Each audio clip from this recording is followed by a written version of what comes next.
Ce saut-là dans l'inconnu m'a permis justement de renaître à LCN, mais c'était risqué, c'était un move risqué. J'ai fait ça. Mes chums me disaient, va pas là, il n'y a pas personne qui regarde ça. Comment tu vas réussir à...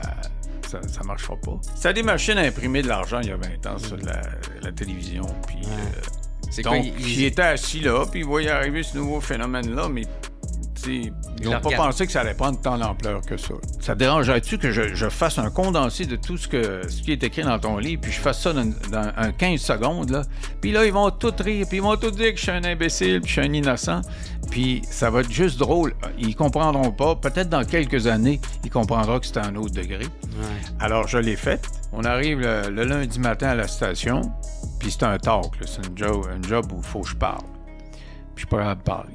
Fait que j'ai dit, mettez de la musique parce que je suis pas capable de parler, je suis trop magané, je suis pas capable. T'es trop hangover? Ah ouais, main de brosse? Ah ouais. Yes sir, what's up tout le monde? Bienvenue au What's Up Podcast, c'est votre animateur Jer Alain, j'espère que ça va bien, j'espère que vous avez passé une excellente semaine tout le monde.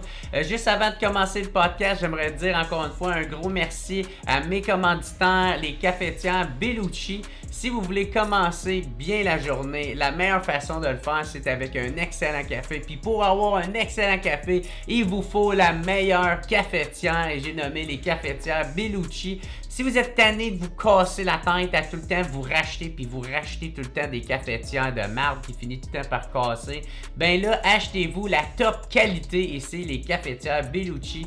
Puis si vous êtes pour nous en acheter une, faites affaire avec procafetière.ca. Allez vous le procurer sur leur site. Et aussi, je suis super content d'annoncer que je suis rendu avec mon propre café. Fait que si vous voulez vous payer du bon café, hein, ben allez vous procurer le mélange WhatsApp. Hein. Super content de faire une collaboration avec Café Vrac. Moi, dans le temps, je vendais au gramme et maintenant, je vends au kilo. Fait que allez vous payer mon mélange, le mélange WhatsApp. Fait qu'un gros merci à Café Vrac. Et si vous utilisez le code promo JER20, vous allez avoir 20% de rabais sur votre poche de café du mélange WhatsApp. Fait que allez vous procurer ça au procafetière.ca. Fait qu'encore une fois, un gros merci à mes commanditaires. Cette semaine, qui qu'on soit, c'est nul autre que la légende des entrevues et j'ai nommé Denis Lévesque. Fait qu'un gros merci à Denis Lévesque d'être venu sur le podcast. C'est vraiment le fun de le recevoir dans ce cadre-là, hein, dans cette ambiance-là où il se laisse aller, il est vraiment lui-même, il se permet de sacrer, puis il répond à toutes mes questions, toutes les entrevues qu'il a faites, tous les sujets que vous vous demandez. Hey, as-tu posé la question? Ben oui, j'y ai posé, puis j'en ai parlé. Fait que je suis bien content du podcast et du résultat que ça a donné. Juste avant que je vous laisse écouter le podcast, juste encore vous rappeler, si vous voulez m'encourager, bien important, allez vous abonner au patreon.com/whatsappodcast. Il y a plein de forfaits. Pour vous autres, c'est pas cher, c'est 3-4 pièces. Pour moi, ça fait toute la différence. Ou sinon, allez vous abonner à ma chaîne YouTube, cliquez sur s'abonner, cliquez sur la petite cloche, laissez un petit commentaire, écrivez entrevue dans les commentaires. Et ça va m'aider avec les algorithmes. Ou sinon, si vous voulez me voir en spectacle, je suis en show le 14 juin à Bécomo. Les billets sont disponibles au jeralain.com. Ou sinon, sur ce, je vous souhaite une excellente journée tout le monde et on se revoit la semaine prochaine. Ciao!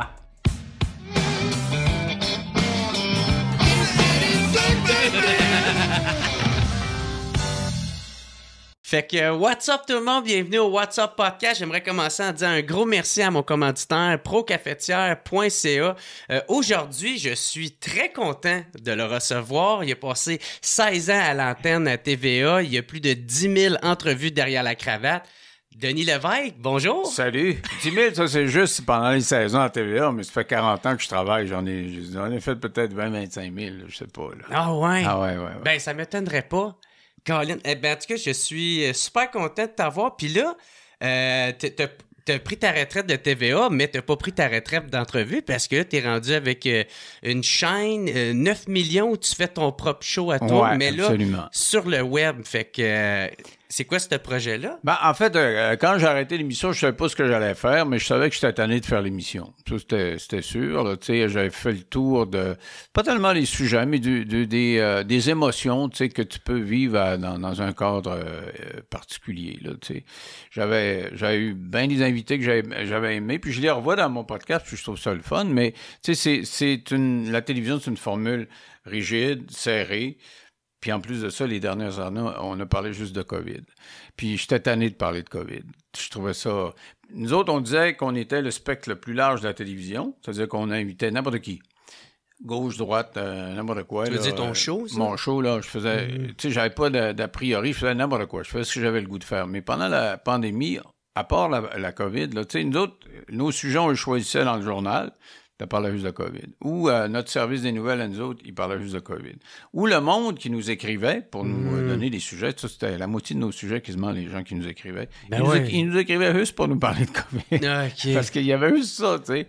Alors après, on a 1 an et demi, 2 ans. En même temps, ça a étiré peut-être d'1 an parce que je me disais, bon, si j'arrête tout de suite, ce que je vais faire, m'en aller chez nous, j'ai pas le droit de sortir. Avec la COVID, on n'avait pas le droit de sortir, donc c'était pas l'avant. Donc j'ai fait 1 année de plus, puis quand on a commencé à avoir un peu d'air, ben, OK, on fait d'autres choses. Tu te sentais-tu emprisonné, justement, dans le format de l'entrevue? Non, je ne pas que je me sentais emprisonné, c'est que, tu sais, quand tu atteins, là, je suis sexagénaire, et tu regardes les années qui te restent, tu te dis, bon, est-ce que je vais faire la même chose toute ma vie? Est-ce que je veux faire comme Larry King, là, qui était jusqu'à quasiment 80 ans à CNN, 78 ans, je pense?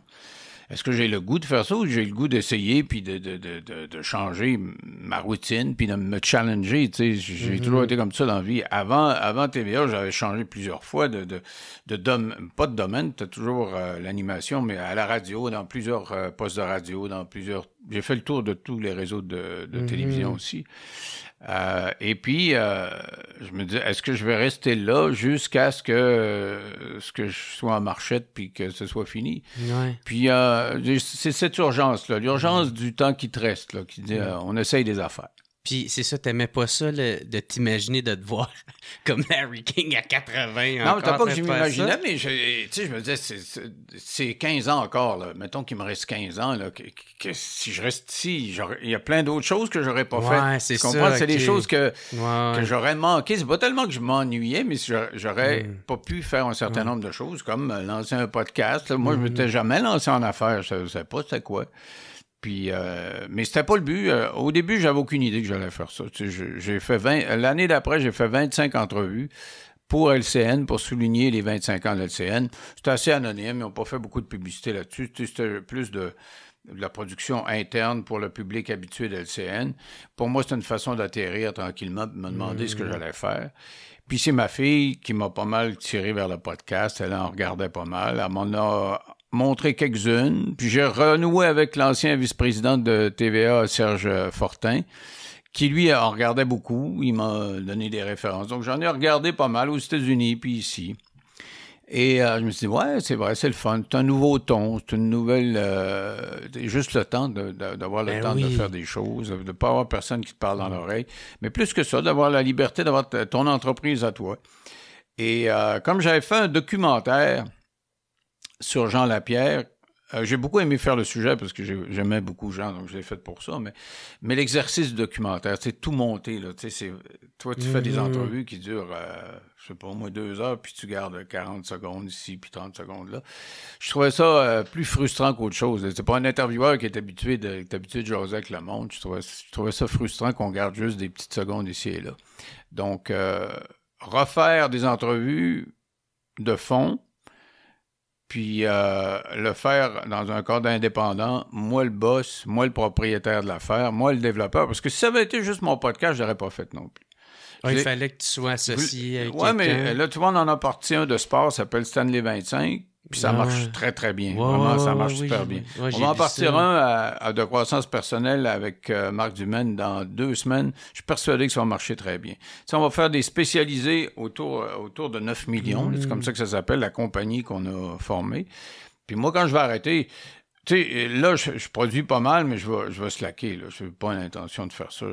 Pour donner une go. Voilà, je donne une go pour partir l'affaire, puis après ça, ben ça va être une compagnie, puis moi, j'irai faire un podcast de temps en temps, puis ça va être le fun, puis il va y avoir des nouveaux qui vont s'agglomérer autour du 9 millions, puis ça fera une chaîne de podcasts indépendante. Ce que je voulais, c'est avoir une chaîne de... Tu sais, TVA, ça passe par Cube, Radio-Canada, ça passe par audio. Il y en a qui c'est parodé, mais en tout cas, tu sais, c'est tous des empires ou des institutions qui ont leur masse critique de podcasts. Puis je voulais qu'il y ait une gang indépendante. Donc, tu sais, des grandes gueules qui sont dans chacun leur domaine vont venir travailler pour nous autres. Ben, pas pour nous autres, c'est avec nous autres. C'est comme une coopérative, quelque chose du genre. Là. Ben ouais. OK, fait que c'est ça le but en arrière de ça, de te ramasser avec pas juste ton show, mais une coupe de show, puis que toi, tu puisses... C'est ça, créer quelque chose de plus gros que juste moi, là, tu sais, puis qui pourrait me survivre, là, tu sais, j'aimerais ça que ça dure. Aux États-Unis, il y a quelque chose qui s'appelle... Comment ça s'appelle? Daily Wire. Tu connais ça? Ouais. Et c'est un peu ça, ouais, tu sais. avec Jordan Patterson. Puis il y en a plusieurs, là, tu sais, qui sont autour. Tu sais, tu veux aller voir Daily Wire, tu as le choix entre plusieurs podcasts. Ouais, j'ai essayé de m'abonner, puis il pognait pas les abonnements du Canada. Ah ouais? Ouais, ou peut-être c'est moi qui l'ai mal fait, là, mais j'avais essayé de m'abonner. Non, mais c'est vrai, ça, là, c'est un défaut que je trouve à la bebelle, parce que moi, j'essaie d'amener des gens qui étaient à la télévision avant, puis les amener là-dessus, là, sur le web. Ah ouais? Puis c'est pas toujours évident. Tu sais, juste t'abonner à YouTube.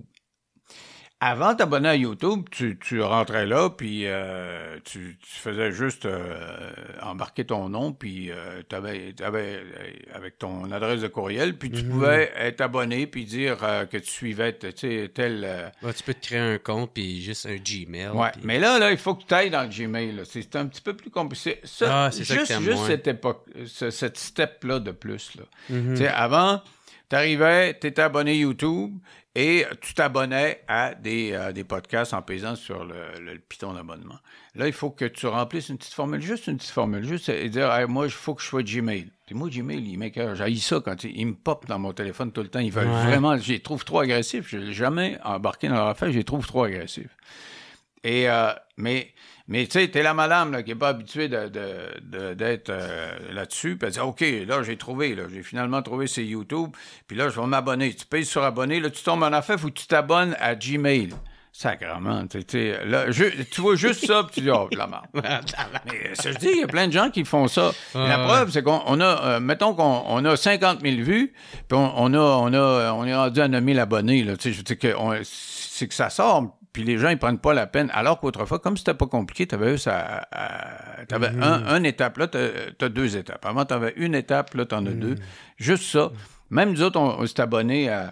On a distribué notre signal avec Supercast. Ouais, c'est ça. C'est pas Patreon. Ouais. Puis... Bon, avoir su, c'est quand même encore une étape plus compliquée. C'est-à-dire que tu rentres sur mon affaire, tu dis « Ah, OK, je vais payer. Ça coûte 5$ par mois. Ça coûte rien. » Puis, mais c'est de le faire, tu sais. Ouais, mais là, tu rentres. Si tu as juste rentré, tu rentres, tu écris ton courriel, ton nom, puis ton numéro de carte de crédit. Tu as fini, tu payes sur On. Puis là, il faut que tu t'embarques, tu as un autre gogos, il faut que tu remplisses ces mêmes affaires parce que Supercast, il veut aussi que tu sois membre de ces gogos. Tu comprends-tu? Ils font la même chose, Supercast, que Google fait. Donc, ils ont rajouté une étape. À chaque étape que tu rajoutes, c'est compliqué. Tu sais, je veux dire, pour aller chercher, moi, du monde qui n'est pas habitué sur Internet, les gens qui sont là depuis 15 ans, ils s'en sacrent. Puis même il y a 15 ans, il n'y avait pas à zigonner là-dedans, ils écrivaient leur nom une fois, puis c'était fini. Mais ça n'aurait pas été plus simple pour vous autres d'aller avec Patreon? T'sais, vu qu'il y a déjà... Peut-être, mais il y avait un gadget que je trouvais intéressant, très intéressant. C'était qu'on pouvait, avec Supercast, puis on peut, c'est ça qui est l'avant. Parce que ceux qui passent à travers les deux étapes, là, qui réussissent à s'abonner, c'est pas compliqué, ça prend juste 30 secondes de plus. Mais ce que je te dis, la deuxième étape, c'est alors, si vous avez la deuxième étape, continuez, ça va prendre 30 secondes, puis vous allez être abonné. Et... donc, l'avantage de Supercast, c'est qu'il t'envoie dans ton courriel l'émission quand elle est prête.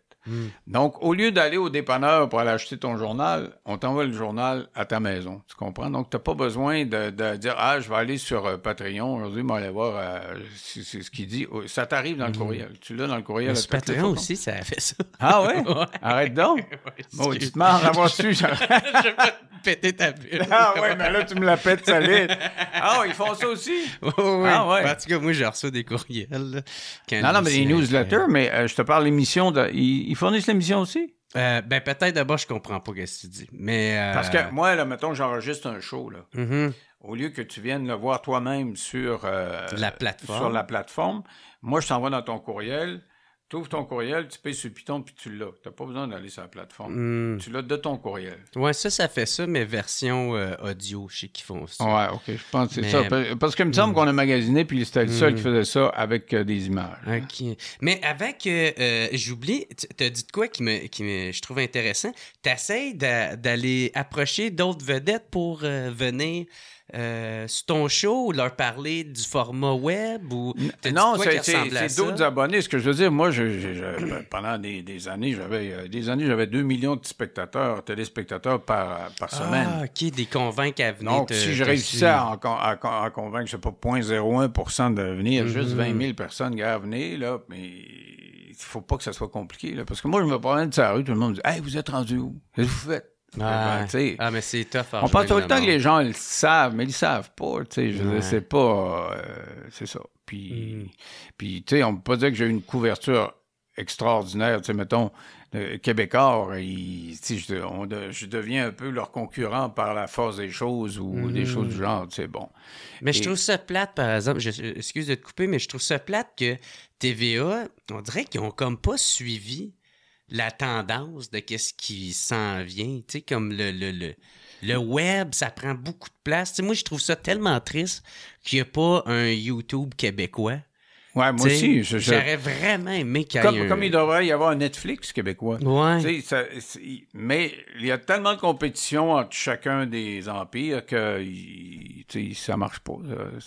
Je sais pas pourquoi. Ben, je sais pourquoi. Je sais que c'est... L'argent. C'est parce que la compétition, c'est ça, là, tu sais. Puis il y a un virage qui aurait pu être pris il y a 10 ans, 15 ans, et s'associer davantage peut-être à YouTube, là, tu sais, faire des choses en partenariat, puis ils l'ont pas fait. Puis bon, voilà. Tu sais, comme maintenant, on dirait que là, ils commencent à comprendre un peu plus, là, mais, tu sais, genre, moi, mon format, il marche très bien, puis je suis personne, là, fait que si eux autres, ils le feraient, ça serait tellement bon, tu sais, juste mettre des extraits, puis là, de rajouter, tu veux voir l'intégrale, va au tva.ca. Ouais, absolument. Tu sais, c'est là, puis là, t'attires du monde, puis là, tu sais, ça fait des vues. Mais ils essaient de faire ça avec Cube, mais tu sais, Cube, ça n'a pas... Mais ça fait longtemps qu'ils auraient dû prendre ce virage-là. Ouais, absolument. C'est un peu ça. Ouais. Mais, tu sais, on dit TVA, mais c'est tous les diffuseurs du monde entier. Oui, c'est ça. Tu sais, ils étaient assis... C'était des machines à imprimer de l'argent il y a 20 ans sur la télévision. Puis, donc, ils étaient assis là, puis ils voyaient arriver ce nouveau phénomène-là, mais ils n'ont pas pensé que ça allait prendre tant d'ampleur que ça. Ils le regardaient un peu de haut ou... Au début, je sais pas, je pense qu'ils le regardaient, ils ne savaient pas trop ce que ça allait être. Mais ils avaient encore le réflexe du king, là, tu sais, de dire bon, là, tu t'en viens dans mes plates-bandes, alors, tu sais, c'est moi qui vais dicter le show, là, dicter les façons de faire. Ouais. Puis, bon, mais ça a été beaucoup plus gros. Puis c'est tellement gros que les gouvernements en ont peur. Tu vois, Netflix, ça a été bien compliqué de leur faire charger une taxe. Finalement, mais ça a pris des années avant de les obliger à avoir une TPS puis une TVQ. D'investir ici. Ben, exactement. Là, ils ont obligé. Mais tu sais, c'est long. Alors, YouTube puis tout ça, Facebook, Sacrement du Canada, là, on l'a vu là, dans leur bras de fer avec les... Google puis tout ça. Ouais, c'est ça. Alors, donc... il est peut-être trop tard, peut-être c'est trop gros. Je pense que la seule façon de ramener les choses pour tous les pays, hein, c'est pas juste le Québec, là, c'est la France. En Australie, il y a eu à faire le même débat. Ouais, là, ça va être éventuellement, il va y avoir un gouvernement américain qui va devoir dire on scinde toutes ces compagnies-là, sont trop gros. C'est trop gros quand c'est plus gros les budgets, leur chiffre d'affaires est plus gros que des budgets de pays moyens. Mais ils ont fait ça, moi. Je sais pas si tu te souviens de Alcan, là, qui s'appelle Rio Tinto maintenant. Alcan, C'était une grosse compagnie qui s'appelait Alcoa qui produisait de l'aluminium, mais il était quasiment en situation de monopole, puis les prix montaient, et puis le gouvernement américain disait « Hey, on split ça en deux, parce que vous êtes trop monopolistique. Ouais. » Puis ils ont eu Alcoa aux États-Unis, puis Alcan au Canada, puis ça a été deux compagnies différentes. Et puis, tu sais, ils ont fait ça quelques reprises. Oui, parce que il n'était plus en position de monopole. Là, c'est des monopoles, ces gros-là. Là. Il arrive, quelqu'un a une bonne idée, invente quelque chose qui a du bon sens, il l'achète. C'est ça, ils font juste ça. C'est trop gros. J'aimerais t'emmener aussi sur le fait de... ça a-tu été dur de quitter ton show? Tu sais, à la fin? Ouais, ça a été 2 semaines assez émotives, je te dirais, parce que d'abord, il faut le décider. Faut l'annoncer à nos proches, puis après ça, il faut l'annoncer au public. Donc, tu sais, c'est trois étapes qui sont assez émotives, je te dirais, là. Puis, même l'annoncer à mes enfants, je trouvais ça, tu sais, elles, mes filles m'avaient connu juste comme un animateur de télévision tous les jours à TVA, LCN. Moi, j'étais 365 jours par année à l'antenne. J'étais en vacances en France, mais... J'avais toujours un show qui tournait parce que je faisais... La moitié de mes shows, c'était des intemporels qu'on appelle. Comme ce qu'on est en train de faire là, tu peux rediffuser ça dans 3 mois, dans 6 mois, ça change pas grand-chose.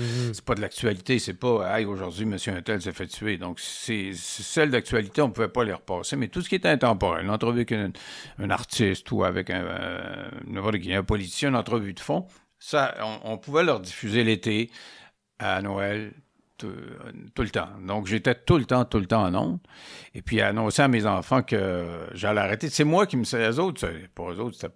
OK, c'est le fun, il faut faire d'autres choses. Mais moi, je trouvais ça gros. Je trouvais que c'était comme mon identité qui allait changer. C'est une partie de ta vie. Exactement. Puis, l'annoncer au public, j'avais écrit mon texte au complet parce que je savais que je risquais de casser, là, tu sais. Puis, à la fin, j'ai eu une petite émotion, puis ça a bien été. J'ai réussi à... J'avais Gilles Proulx puis Frédéric Bérard qui étaient mes invités, puis eux autres, ils ne savaient pas. Écoute, ils étaient flabbergastés. Là. Tu leur avais pas dit? J'aurais dit une demi-heure avant d'entendre. Ah ouais. Mais ils étaient quand même sous le choc. Et puis après, c'est la dernière émission, donc on a invité du monde qui m'avait marqué, là, des bonnes entrevues que j'ai aimé faire. Ginette Renaud était là, parce que je l'ai eu à peu près à chaque année, Ginette. Serge Fiori, j'ai bien connecté avec Serge Fiori. En tout cas, du monde que j'appréciais, que j'aimais, qui sont venus. Puis après ça, tu dis, c'est fini. Et t'as un blitz d'entrevues partout, là. Puis boum, ça finit. Ouais. Et, donc, la page est tournée. Ouais. Pendant l'été, il se passe plus rien. J'étais soulagé. Parce que c'était toutes des grosses émotions. Là. Ça a été, je sais pas, 1 mois et demi de grosses émotions, puis après ça, nothing. Ça a-tu fait peur de Chris, qu'est-ce qu'il m'a fait? Non, parce que j'étais entendu avec TVA pour faire 25 entrevues l'année suivante pour marquer le 25e anniversaire de LCN. Donc, je savais que j'allais être occupé minimalement. C'était pas un vide. Ouais, puis que j'allais avoir des revenus pendant... Quoique, tu sais, ma retraite était préparée. Là, à l'âge que j'ai, j'avais pas mal préparé mes affaires. Mais il n'y avait pas de trou noir à l'avant, là, tu sais. Et c'est à la fin de ce contrat-là qu'il fallait que je me décide. Puis, les offres que j'avais, c'était toutes des affaires qui ressemblaient à des documentaires ou à des émissions documentaires, tu sais, donc hyper montées, là, tu sais. Puis, j'avais pas le goût de faire ça. Je l'ai fait, puis je suis pas tombé en amour avec ce moyen de communication-là. J'aime mieux le live. On parle, on monte pas, c'est ça que vous allez voir. J'aime mieux ça. OK. Ouais. Puis le format web, ça te parle... c'est connecté là-dessus. Tu veux dire, puis tu fais exactement ce que tu veux. Tu as ta liberté, le temps que tu veux. Les sujets, le temps, l'angle. Puis la publicité. Tu sais, la publicité, quand tu as quelqu'un dans l'oreille qui est constamment en train de dire il te reste 2 minutes, 3 minutes, puis t'es live, c'est pas le même exercice que ce qu'on fait là. Je veux dire... Faut que tu pousses, faut que tu l'interrompes, faut que tu rentres dans ce qu'il dit, faut quand il respire, faut que... Puis là, les gens disent « Ah, mais vous coupez la parole, parce que ça prend des commanditaires, puis il me reste 2 minutes. » Puis mettons que tu fais une entrevue avec un politicien, puis tu as un segment de 10 minutes, tu sais. Puis un politicien, ça part.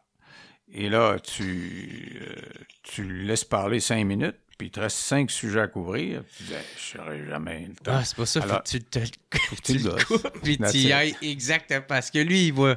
Ah ouais? Lui ou elle, tu sais, il cherche à remplir du temps aussi, des fois. Tu sais, dans mon podcast, j'ai fait... fait quelques politiciens depuis le début. J'ai fait Paul Saint-Pierre Plamondon, j'ai fait Éric Duhem, puis j'ai fait les de Québec solidaire, Gabriel Nadeau-Dubois, et la SACO porte-parole, là, son nom m'échappe.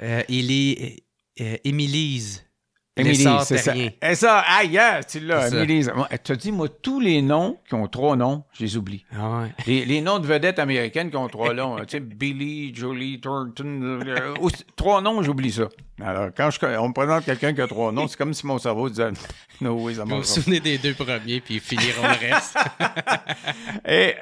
Mais, tu sais, donc, l'entrevue que j'ai faite, ou les entrevues que j'ai faites avec eux autres, pour la première fois, tu sais, j'ai fait de la radio avant, j'ai fait beaucoup de choses pendant 40 ans, mais j'avais toujours de la publicité, puis j'avais toujours du temps. Quelqu'un dans l'oreille. Puis j'étais toujours en mode pression. Et pour la première fois, je laissais parler, je laissais finir les phrases des politiciens, puis des fois, il fallait que je me serre les orteils un peu pour dire « Hey, laisse-les finir, là, t'as pas de pub. » Parce que j'étais habitué de dire « Bon, ben là, il est en train de m'endormir, là, tu sais, je vois le... » Il est en train de me baratiner. C'est ça. Mais donc, ça a été une nouvelle discipline. Puis je trouve ça le fun. Tu sais, ça crée un ton différent. C'est plus le même ton. Mm-hmm. C'est plus... tu peux poser la question tannante, mais quand il a fini de parler, là, c'est à ton tour. Là, tu poses ta question tannante. Tandis que si tu l'as interrompu pour poser des questions tannantes, ben, c'est pas le même feeling. Quand tu as commencé à LCN, toi, tu venais de TQS, c'est ça que j'ai compris? Ouais. Puis en plus, ton show, il marchait bien. Ça marchait vraiment très fort. C'était les grands reportages? Ça s'appelait les débats. Les débats de TQS. Ah, juste les débats, OK. C'est qu'est-ce qui suivait l'actualité? C'est ça, il y avait un bulletin de nouvelles. C'était moi qui lisais les nouvelles pendant 20 minutes. Puis après ça, le reste de l'émission, de 10h25 à 11h, c'était des débats. Mais c'était des débats pas comme aujourd'hui. C'est les débats d'aujourd'hui, tu prends des professionnels, là, tu en as un qui est journaliste, puis l'autre, il est commentateur, puis bon, ils chicanent, mais ils chicanent à tous les jours ensemble. Donc, tu sais, c'est pas la même chose. Là, on faisait venir, c'est pas le président du conseil du patronat avec le boss de la CSN, il voulait se manger tout rond, puis tu sais, ça paraissait. Ou quelqu'un qui avait fait une déclaration sur une compagnie. Je me souviens de Chantal Paris qui avait chialé contre Québécois. Donc, elle était là, puis il y avait quelqu'un plutôt une invention de Québécois. Ça s'était pogné. Tu sais, c'était pas... Mais aujourd'hui, tu peux pas faire ça. Tu peux plus faire ça. C'est pour une seule raison. Tu sais, les gens disent « Oh, mais on peut plus rien dire. » Des fois, les animateurs disent « On peut plus rien dire. » C'est vrai. On peut moins dire de choses qu'autrefois. Il faut faire attention avec la politique est correcte. Mais les débats, c'est pas à cause de ça. C'est parce qu'essentiellement, ceux qui pourraient faire le débat, ils ont peur, ils viennent plus. Ils veulent plus participer à des débats. Ah, je vais faire une entrevue one-on-one avec toi, il n'y a pas de problème. Mais là, si j'ai devant moi la personne qui pense le contraire, non, je veux pas. Ils ont peur du choc des idées. Ah ouais? OK, dans ce sens-là. Je vais te donner un exemple. Maintenant, on est à ma dernière année à LCN. Je me souviens pas du sujet, mais je me souviens là, que Québec solidaire arrive avec une proposition qui est contestée parce que controversée. Tu sais, ça peut déranger du monde, puis il y a d'autres qui peuvent être bien d'accord avec ça. Donc, ils font la proposition à Québec, ils parlent de ça, sur la colline parlementaire. On les appelle, puis on dit « Hey, venez donc, puis on va inviter un tel, puis un tel qui sont tout à fait contre ce que vous proposez. Les autres, ils sont... Ah non, on n'y va pas. Faites le débat entre eux, puis nous autres... on va le commenter de notre bord. Exactement. Ils n'ont pas voulu venir s'asseoir. C'est au débat qu'ils lançaient, eux autres même. C'est leur idée qu'ils auraient dû venir défendre. Non, trouvez-nous du monde pour la défendre, puis on va regarder ça, nous autres. C'est comme ça que ça fait. C'est un peu poltron, là. Ben, les gens ont peur maintenant. Les gens, à cause des réseaux sociaux, c'est que si toi... Ils ont peur de se mettre les pieds dans les plats? Ben, ils ont juste peur d'être dans une vague. Tu sais, quand ça part, là, ces réseaux sociaux, là, ça peut être 3 ou 4 jours, ça finit plus. Pour vrai? Puis, donc, ils se disent OK, débattez de mon idée, puis moi, j'irai la défendre tout seul. Tandis que si tu as le pour puis le contre, là, les gens sont émotifs, ils s'en vont tout de suite sur Twitter ou sur je sais pas où, là, puis hey, crise innocent, puis tu sais, puis bon, pourriture, les mots qui reviennent souvent, pourriture, t'es pas d'accord avec quelqu'un, donc t'es une pourriture, t'es un déchet, c'est très... timé, là. Ça parle beaucoup de déchets, de pourriture, de poubelles. C'est vidange. Non, mais tu sais, je veux dire, donc les gens, ils veulent pas y aller à des débats face à face. Mais en même temps, tu sais, puis là, tu sais, j'ai pris QS en exemple, mais c'est parce que, tu sais, t'es politicien, c'est ta job de faire ça un peu, tu sais. Non, il n'y a pas juste QS. Là, je t'ai donné l'exemple de QS, mais c'est tous les autres partis. Tout le monde est frileux. Tout le monde a peur de l'esclandre. Tout le monde a peur que, tu sais, si moi je défends mon point, puis je fais le débat, il va y avoir de l'émotion. S'il y a de l'émotion, ça va... Tu sais, il va y avoir des flamèches. Avec des flamèches, il va y avoir plus de commentaires. Et puis, s'il y a plus de commentaires, peut-être qu'on va se faire vraiment ramasser. Je pense que ça résonne de même. En tout cas, c'est comme ça que j'interprète beaucoup la peur des gens qui veulent pas faire des débats. OK. Fait que c'est ça, c'est incontrôlable, puis... Oui, parce qu'écoute, il y a des fois... Ils ont peur de la cancel culture. Des fois, à TQS, là, ça chicanait tellement que c'était fini. Puis ça chicanait encore. Puis il y a des gens qui s'offraient des claques à la gueule, tu sais, puis il fallait les reconduire tranquillement à la sortie. Là. C'était pas stagé, là. C'était pas l'entrevue des lutteurs. As-tu déjà viré en coup de poing ou... Pas loin. Je te nommerai pas de nom, là, mais il y a des gens qui étaient pas loin. C'était pas juste 110%. Là, c'était comme 110%. Tu sais, nous autres, on était à 10h30, puis à 11h, c'était 110. Donc, on avait le débat d'actualité suivi du débat de sport. Mais dans les deux cas, puis c'était pas qu'on était stagé, c'est que c'était comme ça, la formule, tu as le droit de dire ce que tu veux dire, puis comme on invitait des gens qui étaient pas... C'était pas faunné, là. C'était pas des gens... OK, qu'est-ce que tu sais que t'appelles, puis serais-tu d'accord pour défendre ce point-là? Ouais, peut-être. OK, je vais le défendre. C'est pas la même chose que... Hey, tu gagnes ta vie, tu gagnes 200 000 par année parce que tu fais ça. Es-tu capable de venir te défendre? Tu vas te défendre autrement, tu sais, que juste une idée. Tu comprends ce que je veux dire? C'est qu'à partir du moment où c'est ton métier, où c'est... une image à préserver? Non, mais c'est que c'est toi. C'est qu'il faut que tu te défendes. Toi, c'est pas comme défendre une idée. L'avocat qui défend son client, c'est pas lui. Mais quand il faut qu'il se défende lui-même, là, c'est pas la même émotion, tu comprends? Okay. Et donc, les gens qui venaient en ondes, c'était des gens qui avaient à se défendre. Là, des syndicalistes qui voyaient, hey, vous êtes trop aussi, vous êtes passé ça. Ben là, c'était moi, là. Il faut que je me défende, moi, le syndicaliste. Hein, ça, je me fais manger tout cru. Alors, c'était bien le fun. Puis, j'en ai refait quelques-uns à la dernière année de LCN. Puis, moi-même, là, comme animateur, juste parler en même temps, à cette époque-là, c'était acceptable, c'était nouveau, tu sais, c'était de l'émotion vive, là, puis on consommait ça. Maintenant, j'en ai refait 20 ans après. Puis, il y avait encore cette même émotion-là. J'ai réussi à organiser certains débats là, où il y avait de gens qui pensaient vraiment le contraire. Là, tu sais. Et c'est moi, ça me tombait ses nerfs que tout le monde parle en même temps. Je venais fatigué, je venais tanné. Tu sais. Je pense que comme téléspectateur, comme auditeur, on a raffiné notre écoute. On est capable plus se concentrer sur ce que la personne dit, plus que l'émotion. Tu sais. Et là, je suis en train de contredire ce que je viens de te dire avant. Non, mais tu nuances un peu. Mais tu sais, c'est ça, c'est une nuance. Là. Ouais. Mais c'est ça, moi, ça me manque un peu. Tu sais, c'est sûr, c'est pour le meilleur et pour le pire, là, mais... Tu sais, ça me manque un peu les débats, justement, même de 110%. C'était du monde passionné, qui viennent donner cœur et âme là-dedans. Tu sais, des fois, j'écoute des expressions de Bergie quand il passe à RDS, là, tu sais, puis il sort des affaires, puis c'est tellement drôle, tu sais. Tu sais, des fois, on dirait que c'est ça, c'est rendu un peu... ils veulent tellement faire plaisir à tout le monde qu'ils finissent par être beige. Ben, c'est parce qu'aujourd'hui, c'est ce que j'en reviens aux réseaux sociaux, c'est quand il arrive une controverse, c'est 10 fois plus gros qu'avant. Parce qu'avant, moi, quand je commençais à faire de la radio, là, puis t'étais pas d'accord avec l'animateur de radio, t'étais pas d'accord avec le débat qu'il y avait eu, tout ce que tu pouvais faire, c'était appeler. T'as un réceptionniste qui pouvait déborder d'appels. Ou t'avais des lignes ouvertes, donc là, que tu pouvais t'exprimer dans la ligne ouverte, ou t'écrivais une lettre. Que t'allais porter au bureau de poste, puis venir te livrer. Donc, faut-tu en tabarnak, puis motivé? tu sais, ouais, fallait que tu sois vraiment en tabarnak, parce que autrement, tu sais, tandis que là, t'es en tabarnak. Maintenant, les 3 minutes que t'es vraiment en tabarnak, et puis en vrai, on show, tandis qu'avant, de la merde, je l'enverrai pas, ma lettre, là, tu sais. Ouais. Moi, j'ai mon chum qui va se marier, genre, en septembre, puis il faut que j'envoie ma réponse d'invitation au mariage, puis je suis comme, ça me tente pas, ça tente pas d'aller au bureau de poste, c'est ça qui me dérange. Imagine-toi, est-ce que tu faire une plainte, tabarnak? Faut que tu sois motivant de style.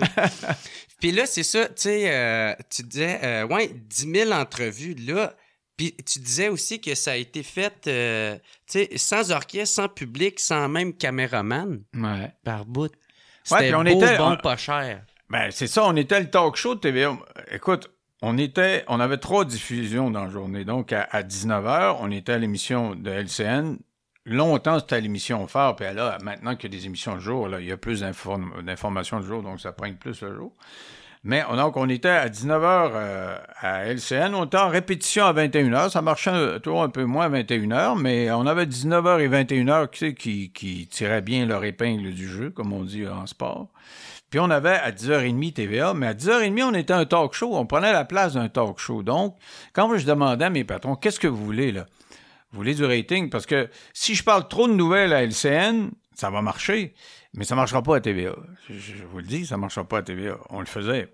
Alors, la commande que j'avais, les autres, ils me répondaient, il faut que tu sois bon partout.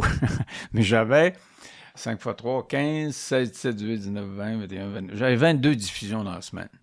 Donc, je pouvais pas être bon à les 20. Je pouvais pas avoir 22 bons résultats à chaque fois. Donc, il fallait que je choisisse le sujet, quand est-ce que je voulais qu'il marche.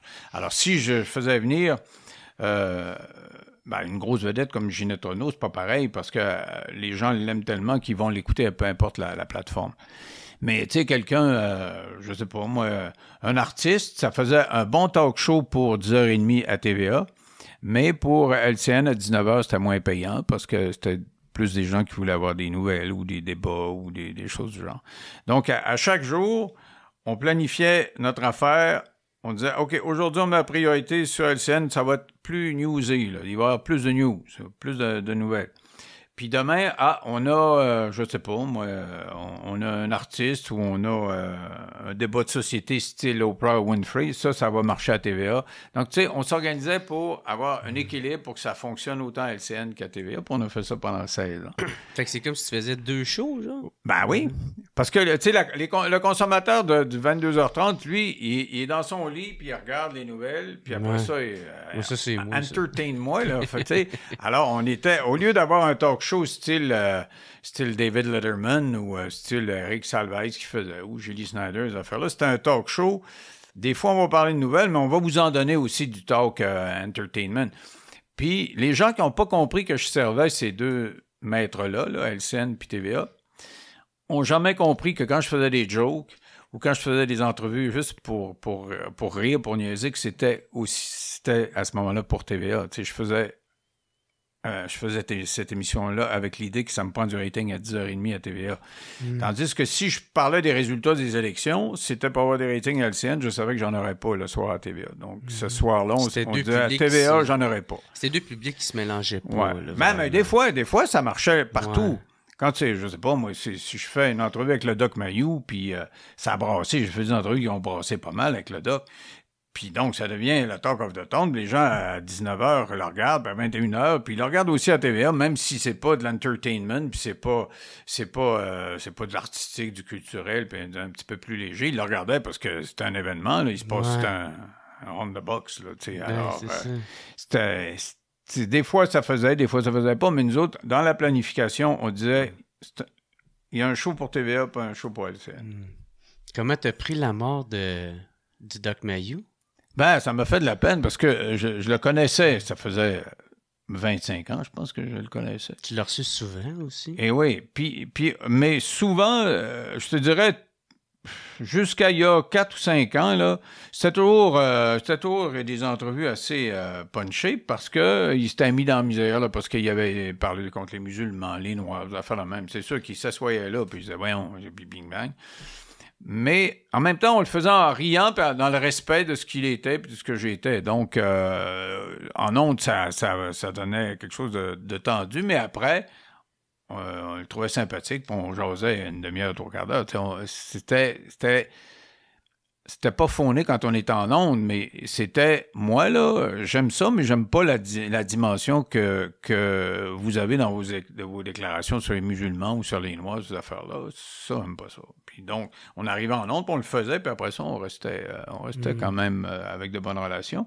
Puis j'ai commencé à le défendre en ondes les 4 ou 5 dernières années, quand, manifestement, le Collège des médecins faisait preuve de mauvaise foi.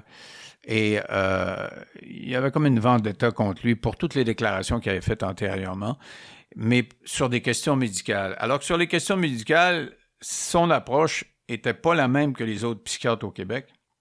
Tu appelais ça des mégadoses. Mais ça existait en Angleterre, aux États-Unis, ailleurs. Ça existait cette façon d'approcher un type de schizophrénie. On va te donner plus de médicaments que ce que le producteur de médicaments conseille. Parce que il calculait que pour tel type, là, il y avait des études qui montraient que, bon, en tout cas. Et ça fonctionnait parce que j'ai eu de ces patients qui sont venus en entrevue pour dire, au moment où il était radié plusieurs fois, puis c'était d'autres psychiatres qui prenaient la relève puis ils ne voulaient pas prescrire ces mégadoses-là, puis ces gens-là étaient en perdition. Ils pleuraient puis ils disaient, écoute, moi, la seule personne qui a réussi à contrôler mon anxiété, là, c'est le doc, mais en me donnant des mégadoses. Là, l'autre médecin, il veut suivre ce qui est généralement accepté au Québec, puis il veut redescendre mes doses. Puis ça marche pas. C'est là, la boule me reprend, puis je suis en crise. Et donc, ils ont été 4-5 ans à le poursuivre. Il gagne, il perd, il revenait. C'était une lutte sans fin. Puis, il a été radié 7 fois, puis il a gagné toutes ses... Il y a un gars qui s'appelait Mario Grenier, qui était le syndic du Collège des médecins. Je pense c'était vraiment personnel. Je pense qu'en disant, à un moment donné, c'était personnel. Donc, je me suis mis à le défendre un peu plus. Et puis quand j'ai lancé mon podcast, je l'ai appelé. Puis je dis, hey, ça a l'air à marcher, votre podcast, qu'est-ce que vous faites? Puis bon. Lui, ça avait de l'air. On a jasé, je là, le savais pas mal. Mais lui, ça a l'air de marcher. Ça marchait pas mal, Patreon. Il y avait beaucoup d'abonnés, là, justement. Ouais. Mais parce qu'il était sur Patreon, pas Supercast. Non, mais Supercast sont en train de s'améliorer, par exemple. Je te taquine. C'était l'idée de départ, mais je pense que ça se raffine, puis ça va être encore mieux que c'était. Ouais. Puis tu l'avais invité aussi, je pense, le doc à venir sur ton show quand que, genre, personne ne voulait s'approcher de lui aussi. En fait, ce qui est arrivé, c'est que pour une xème fois, là, je sais pas, il y a du niaiserie. Il disait beaucoup de niaiseries, là, tu sais, des niaiseries dans le sens de provocation. Il faisait exprès pour provoquer. Puis des fois, il disait des choses pour provoquer, puis ça y rebondissait en face. Mais il se sauvait pas. Tu sais, il répondait aux questions après. Puis là, un jour, il a fait une déclaration. Je ne me rappelle plus laquelle, là, mais il n'y a plus un médecin plus un média qui veut le prendre. Et arrive le procès Luca Rocco Luca Magnotta. Tu vois, il y en a trois. Quand il y en a trois, ça ne marche pas. Luca Rocco Magnotta. Je l'appelle juste Luca Magnotta, sans ça, je ne me rappelle pas. Le démembreur. Oui, ça va être, disons, demain. Et mais je sais que ça va être délicat, ça va être lourd, ça va être compliqué. Mais je connais les compétences de psychiatre, là, du doc, au-delà du communicateur contesté. Puis il avait témoigné, c'était lui le témoin expert dans le procès de Denis Lortie, le caporal qui avait tiré à l'Assemblée nationale. Ouais. Et là, je l'appelle puis je dis, Doc, là, vous êtes infréquentable. Il n'y a plus personne qui veut vous avoir à nulle part. Là, je vous invite, mais là, le gars de médias, là, le gars qui provoque, le gars qui dit, hey, on a des ratings en étant baveux, mettez-les dans le garde-robe, là, puis vous prenez le psychiatre, je connaissais le côté psychiatre, là, on parlait, comme je te dis, en dehors des ondes, et il s'assoit et il commente le procès. Mais il le fait comme un analyste et vraiment, il était excellent. Il était vraiment très bon. Puis on a fait ça tous les soirs pendant toute la durée du procès. Puis je peux te dire que tous ceux qui étaient concernés par l'affaire, tout le monde regardait l'émission pour mieux comprendre les technicalités, puis parce que c'était assez complexe, là. Et après ça, les autorités de Radio-Média l'ont entendu, puis ont vu que il pouvait être intelligent, Ils ont dit, hey, wow, c'est vrai que. Et ils l'ont réengagé, mais avec des conditions. Là. Je ne sais pas c'était quoi ces conditions, mais ils l'ont remis en ondes, puis il est retourné en ondes pendant plusieurs années après. C'était-tu risqué pour toi de. Ben oui, mais c'était entre lui et moi. J'ai fait la même chose avec Gilles Proulx. Gilles, à un moment donné, il était hâté. Lui, il n'était plus là non plus. Il avait fait encore des déclarations imbéciles. À force de vouloir faire un show, tu dépasses un cran, puis dans l'emportement, tu es en direct, puis tu vas 2 crans trop loin. Bon, il fait ça, il se fait mettre dehors, puis il n'y a plus personne qui veut l'engager. Et là, encore là, je dis, écoute, Gilles, là, je te prendrai.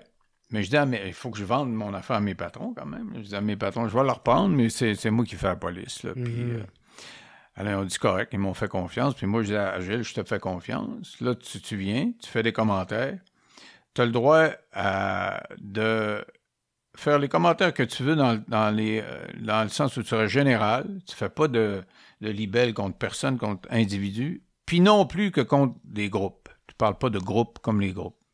Alors, dire, je sais pas, les musulmans sont comme ci, les Noirs sont comme ça, les Français sont comme ci. On fait pas ça. Et tu peux t'emporter, ça fait partie, mais si je dis ta gueule, t'arrêtes. Alors, c'est moi l'arbitre, là. Puis si tu te crains, puis je te dis, hey, t'as assez, t'arrêtes. Là, on a essayé 1 fois, 2 fois, 4 fois, puis finalement, il est revenu, c'était un de mes réguliers à mon émission. Okay.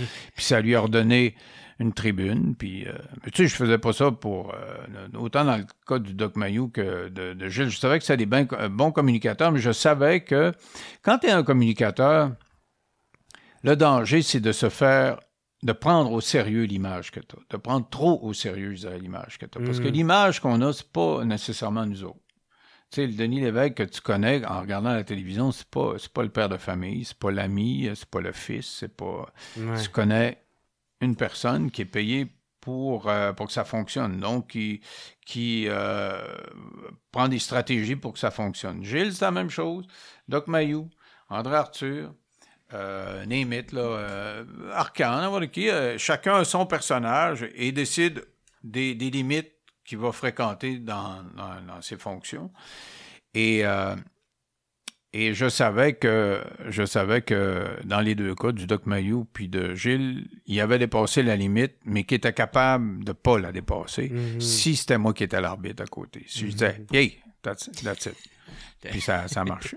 Tu devais quel compte à tes patrons? Tu sais, tu avais des comptes à rendre? C'était quel compte tu avais à rendre? Est-ce que tu avais des partis pris à prendre ou d'avoir des invités que tu veux pas avoir? Non, je te dirais que j'étais pas mal libre de pas mal toutes mes affaires. Je pense que... Puis je l'avais négocié quand j'étais à TQS, puis j'ai transféré à LCN. Tu sais, je partais avec un gros hit, puis je m'en allais à une petite station qui pognait pas. Il n'y avait personne qui regardait LCN à ce moment-là. Ah ouais? Il n'y avait pas des... Tu sais, il lisait des nouvelles. À chaque quart d'heure, il lisait le même bunch de nouvelles. Alors, il lisait à 7h jusqu'à 7h15, puis de 7h15 à 7h30, c'était la même nouvelle qui revenait, 7h30, c'était en des nouvelles en rediffusion, c'était juste... Et donc, ils ont dit, on va transformer ça en CNN, en émission comme RDI. C'est pas juste des bulletins, mais des émissions. Tu vas être la première, on va développer ça. Puis on est allé à CNN pour avoir leur expertise, pour savoir comment ils faisaient ça. Puis, à New York, ça? Oui, on est allé dans les studios d'Anderson Cooper, puis de Larry King, puis on a parlé à des producteurs là-bas. Puis c'est là qu'on a décidé d'éteindre. Oui, en claquant. Oui, ils m'ont dit, ça te prend une marque de commerce à la fin. Une signature, puis là, bon, on a eu une idée. C'est Eric, le réalisateur, qui a eu cette idée-là. Il dit, hey, on pourrait éteindre en faisant ça. Il dit, comment tu veux qu'on fasse? Ben, il dit, je vais prendre ma Switch. et donc, c'était ça l'idée. D'ailleurs, il travaille avec moi actuellement là, dans mon nouveau podcast. Là. Il y a Serge, l'ancien VP, puis Eric, mon ancien réalisateur. Et donc, là, les gens me disaient, va pas là, LCN, il n'y a pas un show qui écoute ça. Là. Puis, mais j'ai pris le risque quand même d'aller à LCN parce que je trouvais que c'était l'avenir à ce moment-là. Là. Tu sais, je consommais beaucoup de télé américaine. MSNBC, CNN, Fox. C'est encore à peu près les seuls canaux que j'ai. J'ai diminué pas mal mes canaux dans le câble. C'est à peu près tout ce que j'ai encore. Et ce saut-là dans l'inconnu m'a permis justement de renaître à LCN, mais c'était risqué, juste un move risqué. J'ai fait ça. Mes chums me disaient, va pas là, il n'y a pas personne qui regarde ça. Comment tu vas réussir ça ne marchera pas. Mais moi, je me disais, je vais faire ce que j'ai fait à la radio. Puis la radio, je savais que pour que ça fonctionne, il faut que tu sois le talk of the town. Donc, j'ai fait un tas de choses qui, c'est vrai, volontairement, étaient faites pour que le monde dise « Hey, t'as-tu vu ça, ce qu'il y a eu à LCN? » Et après quelques ça n'a pas été si long que ça, 4, 5, 6 mois, à un moment donné, ça s'est mis en marche. Fait que, tu sais, maintenant, c'est quoi les critères pour être un bon invité à Denis Lévesque? C'était quoi vous regardiez? Il n'y en a pas.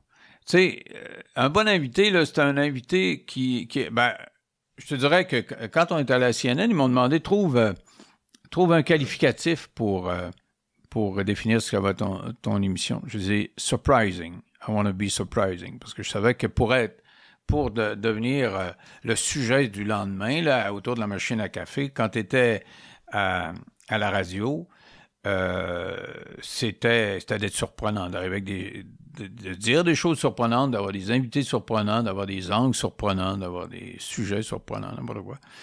Et je savais donc que ça risquait de marcher vite, parce que le mandat que j'avais, il fallait que ça marche vite. Puis l'autre, ils nous ont demandé de trouver un motto, là, c'est-à-dire une petite phrase là, qui permettait de définir. We want to be surprising, mais à part ça, en une phrase, qu'est-ce que tu voudrais faire? On disait We want to go where the news can't. On veut aller où les journalistes, où le service des nouvelles ne peut pas aller. Donc, on faisait des entrevues avec des gens qui étaient négligés des services des nouvelles. Par exemple, je vais donner un exemple. On est dans le Bas-Saint-Laurent, il y a un couple qui se fait interpeller par la SPCA, la Société protectrice des animaux, et ils vont saisir les chiens. Il y avait une centaine de chiens sur la ferme où ils étaient. Ils étaient complètement dépassés. C'était plein de chiens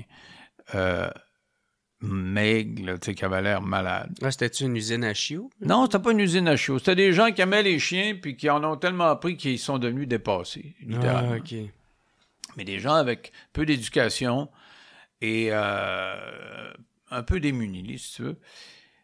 Et ils passent 15 secondes dans le topo. Là, t'as le journaliste qui est là, ça n'a pas de bon sens, regardez ces chiens-là, puis la SPCA qui parle pendant une minute, puis le gars qui parle pendant 15 secondes, puis il a l'air effrayé, là, tout le monde est chez lui, là, puis on fait une demi-heure avec lui puis sa femme. Là, tu comprends ce qui s'est passé. Tu comprends que c'était pas du méchant monde, c'était du monde démuni, dépassé par le fait qu'il aimait beaucoup les chiens. Ils en ont pris. Puis une fois dépassé, il était comme paralysé, il ne savait plus quoi faire avec ça. Mais du monde démuni, dans tous les sens du mot. Si tu fais 15 secondes là-dessus, là, dans le topo, il y avait l'air une gang d'innocents qui étaient méchants avec les animaux. Quand tu avais parlé une demi-heure, tu disais pauvre monde. Tu comprends ce que je veux dire? Donc, mais on est allé, je vois pas Pierre Bruno donner une demi-heure à ces gens-là, ou Bernard Dorum ou Patrice Roy, mais ils venaient à mon émission, puis ils pouvaient parler, puis ça pouvait changer les choses. Donc, on a eu beaucoup de gens ordinaires, là, des citoyens qui nous écrivaient, puis qui avaient des problèmes avec la bureaucratie. Là. Ça, tu dis, ça, c'était des bons invités. Là. Du monde qui était, je te dirais, injustement traité par la machine bureaucratique parce que tu es tout petit. Puis n'importe qui, je me rappelle avoir gagné un trophée artiste puis dire aux artistes qui étaient tous là, regardez pas de haut le monde qui vient témoigner ici, parce que c'est du vrai monde qui vient lutter contre la machine bureaucratique puis qui viennent nous expliquer leur combat dans l'espoir de gagner. Mais vous autres, là, vous avez beau être des vedettes, là, mais quand vous traitez avec le ministère de la Santé ou avec Revenu Québec ou Revenu Canada, vous êtes rien que des numéros puis rien que des ticus, là, et peut-être qu'un jour, vous auriez besoin de ce genre d'intervention-là. Et c'était ça qu'on voulait être, puis on était souvent, c'est-à-dire un rendez-vous des citoyens qui permettaient de faire avancer. Ça marchait pas tout le temps. Mais quand 2-3 jours après, là, la personne te rappelle et dit « Bon, ben, le député, il a réussi à obtenir la subvention. » Tu sais, Moi, je n'étais pas Mère Teresa de la télévision. Je faisais pas ça pour que le bien-être des gens, mais quand je pouvais faire une pierre deux coups, c'est-à-dire que je pouvais rendre les gens, faire avancer les cas des gens, puis les rendre plus heureux ou moins malheureux, en même temps que j'ai fait de la bonne télévision. Je veux dire, c'était gratifiant des deux bords. C'était gratifiant de faire de la bonne TV. Puis c'est gratifiant que ces gens-là, ça aille mieux pour eux autres. Là, donc, faire avancer les choses, c'était des clients, là, des gens que j'aimais avoir devant moi parce qu'on se disait, écoute, on est toi et deux, là, je vais te faire expliquer ton affaire, puis on va pousser. Là, ça. Mais ça m'amène à parler de vidéos classiques de Denis Lévesque, si tu me permets. Mais tu sais, ça l'a amené le bichon maltais, là, tu sais, cette entrevue-là là, qui est tristement célèbre. Là. Ça, avec le recul, comment tu vois cette entrevue-là? Ah, moi, je suis bien fier d'avoir cette entrevue-là. Ça. J'ai trouvé ça très stimulant. En fait, c'est une entrevue que personne n'osait faire parce que le sujet est tombé à la salle des nouvelles, il ne voulait pas le traiter. Puis François Paradis, l'ancien président de l'Assemblée nationale, qui était animateur de l'émission du midi à TVA dans ce temps-là, n'a pas voulu toucher à ça. Mais moi, à travers les années, j'ai fait beaucoup de sujets qui concernent la maltraitance des animaux. Puis, je ne suis pas particulièrement un amant des animaux, mais ça m'écœure la maltraitance. Je trouve que, tu sais, c'est un animal, c'est sans défense, surtout les animaux domestiques. Là. Ouais, c'est innocent. Un lion, c'est pas pareil. Mais, moi-même, j'ai eu une petite cocotte chez nous, puis tu sais, ça devient comme un membre de la famille. Là, puis la maltraitance, je mène de la misère avec ça. Puis donc, j'en avais parlé beaucoup, là, ça fait quoi, 10-12 ans, cette entrevue, c'est pas peut-être 15 même. Et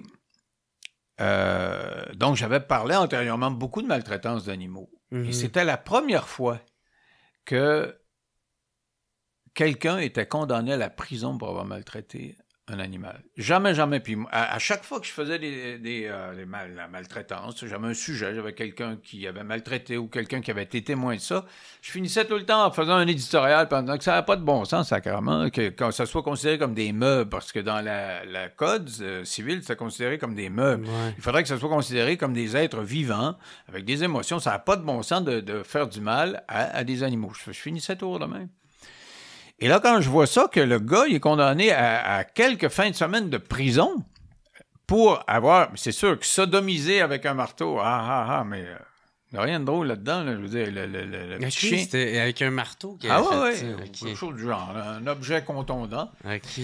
Et puis le petit chien, ben, il était traumatisé. C'est comme s'il avait été battu, mais battu de cette façon-là. Bon. Et puis, mais moi, ce qui retenait mon attention, ça, pourquoi je l'ai fait venir, c'est que c'était... Il s'en va en prison, le gars, sacrément. Ça fait des années que je jappe pour les chiens. Puis là, ben, il n'y aurait plus besoin de japper. Il y a quelqu'un qui a allumé que ça se fait pas. Puis là, ils ont changé. Là, tu ne pourras plus le faire. Non, c'est là, ça. Là, la loi, c'est de sensibilité. C'est ça. C'est plus des meubles, puis c'est changé. Là. Ouais. À cause de cas comme ça qui se sont multipliés.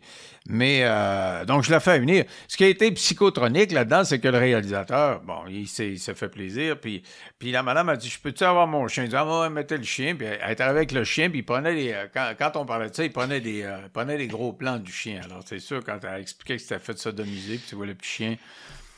Donc, ça a l'air psychotronique, mais sur ma motivation initiale, non, moi, j'ai aucun regret. Puis ça, tu sais, je me souviens qu'une journaliste du Journal de Montréal avait écrit un post à ce moment-là, dans ces années-là, c'était pas, je sais pas où c'était exactement, mais j'avais lu ça. Puis elle disait, ça se peut-tu, cette émission-là, comment c'est ridicule, puis ça n'a pas de bon sens. Je suis avec mon chien à côté, puis c'est juste si mon chien rit pas. Tabarnak, t'as pas compris que c'est pour défendre ton chien qu'on fait ça, là? Ouais. Tu sais, que ton chien, t'aimerais-tu l'encule avec un marteau? Ouais, c'est ça. Puis elle, c'est drôle, non, mais ça avait été ton chien, là. Ouais, ben c'est sûr, certain. Mais t'as-tu de la misère à m'amener à garder ton sérieux ou de... Non. Jamais eu de misère parce que si je l'ai invité, même chose pour les lanceurs de couteaux. Mais tu sais, des fois, c'est des choses qu'on contrôle pas, là, tu sais, que... J'ai eu quelques fourrures, j'en ai eu 2 ou 3 là, dans ma vie, en ondes, pas plus que ça, mais j'en ai eu quand même. Mais c'est parce que si j'ai pris la peine de les inviter, tu sais, les lanceurs de couteaux, là, puis gibier de potence. Moi, je savais pas que c'était du monde haut en couleur de même. Puis même, mon chef de pupitre, Bruno, ne savait pas non plus. Il leur parle au téléphone, puis bon, il s'exprime, c'est correct. Et ils arrivent en ondes et ils nous font un show parce que, tu sais, ils sont psychotroniques. Bon, j'ai le choix de trouver ça drôle, mais moi, je les ai fait venir parce que le gars... Roger Normandin. Oui, Roger Normandin. On a su après qu'il faisait des films psychotroniques. Ça m'a été engagé par le festival Juste pour rire. Mais ce que je savais, c'est que la mère de la jeune femme est morte parce que son ami de cœur, qui était pacté, avait été un lanceur dans un cirque quand il était plus jeune. Puis il est pacté. L'autre gars est pacté, puis elle est probablement en état d'ébriété, je sais pas, là, mais en tout cas, ils sont les trois dans une fête, puis il dit à son gars, il dit « m'a te montrer comment j'étais quand je lançais du couteau. » Il lance un couteau, bang, il rentre là. Ouais. Sacrement, tu te lèves, puis tu dis « Hey, viens-t'en, on va à l'hôpital. »« Ah non, je manquais un autre, bang, puis il en lance trois. » Ah, c'est épouvantable, Puis il est reconnu coupable d'un chef d'accusation débile, là, style... il y a involontaire là-dedans. Je sais pas si c'est homicide involontaire, mais ça parle d'involontaire, sacrément. Quand t'es rendu au troisième coup de couteau, tu y as pensé une fois, hein? Aïe aïe! Oh non, on lance un autre. Hein? Puis j'en relance un troisième. Il n'y a rien d'involontaire là-dedans. Puis le gars a été condamné à une peine insignifiante. Mais c'est en faisant l'entrevue que j'ai compris pourquoi. Parce que ceux qui veulent des peines, c'est les procureurs de la couronne. Ceux qui représentent la madame qui est morte, là, c'est les procureurs de la couronne. Puis le gars qui a lancé le couteau, c'est un avocat qui se paye. Mais le procureur de la couronne, il n'a pas fait sa job là-dedans, parce que ce gars-là, il aurait dû aller en prison bien plus longtemps que ça. C'était plus que juste, il voulait pas. Écoute, 3 fois, rendu à 3 fois. Mais j'ai compris pourquoi le procureur de la couronne n'avait pas eu grand-chose comme sentence. Il s'est traîné les pieds, parce que c'était du monde, comme ce qu'on a vu à la télévision, singulier, particulier, pas pareil aux autres, puis la merde. J'ai d'autres dossiers, moi, m'occuper surtout des autres dossiers. Je suis sûr que c'est comme ça qu'il a raisonné pour en arriver à cette conclusion-là. Alors, moi, quand je suis là, je pense plutôt à la madame qui est morte, puis au fait que c'est 2 personnes qui sont dans le deuil. J'oublie pas ça. C'est pour ça que tu as été capable de garder ton sérieux.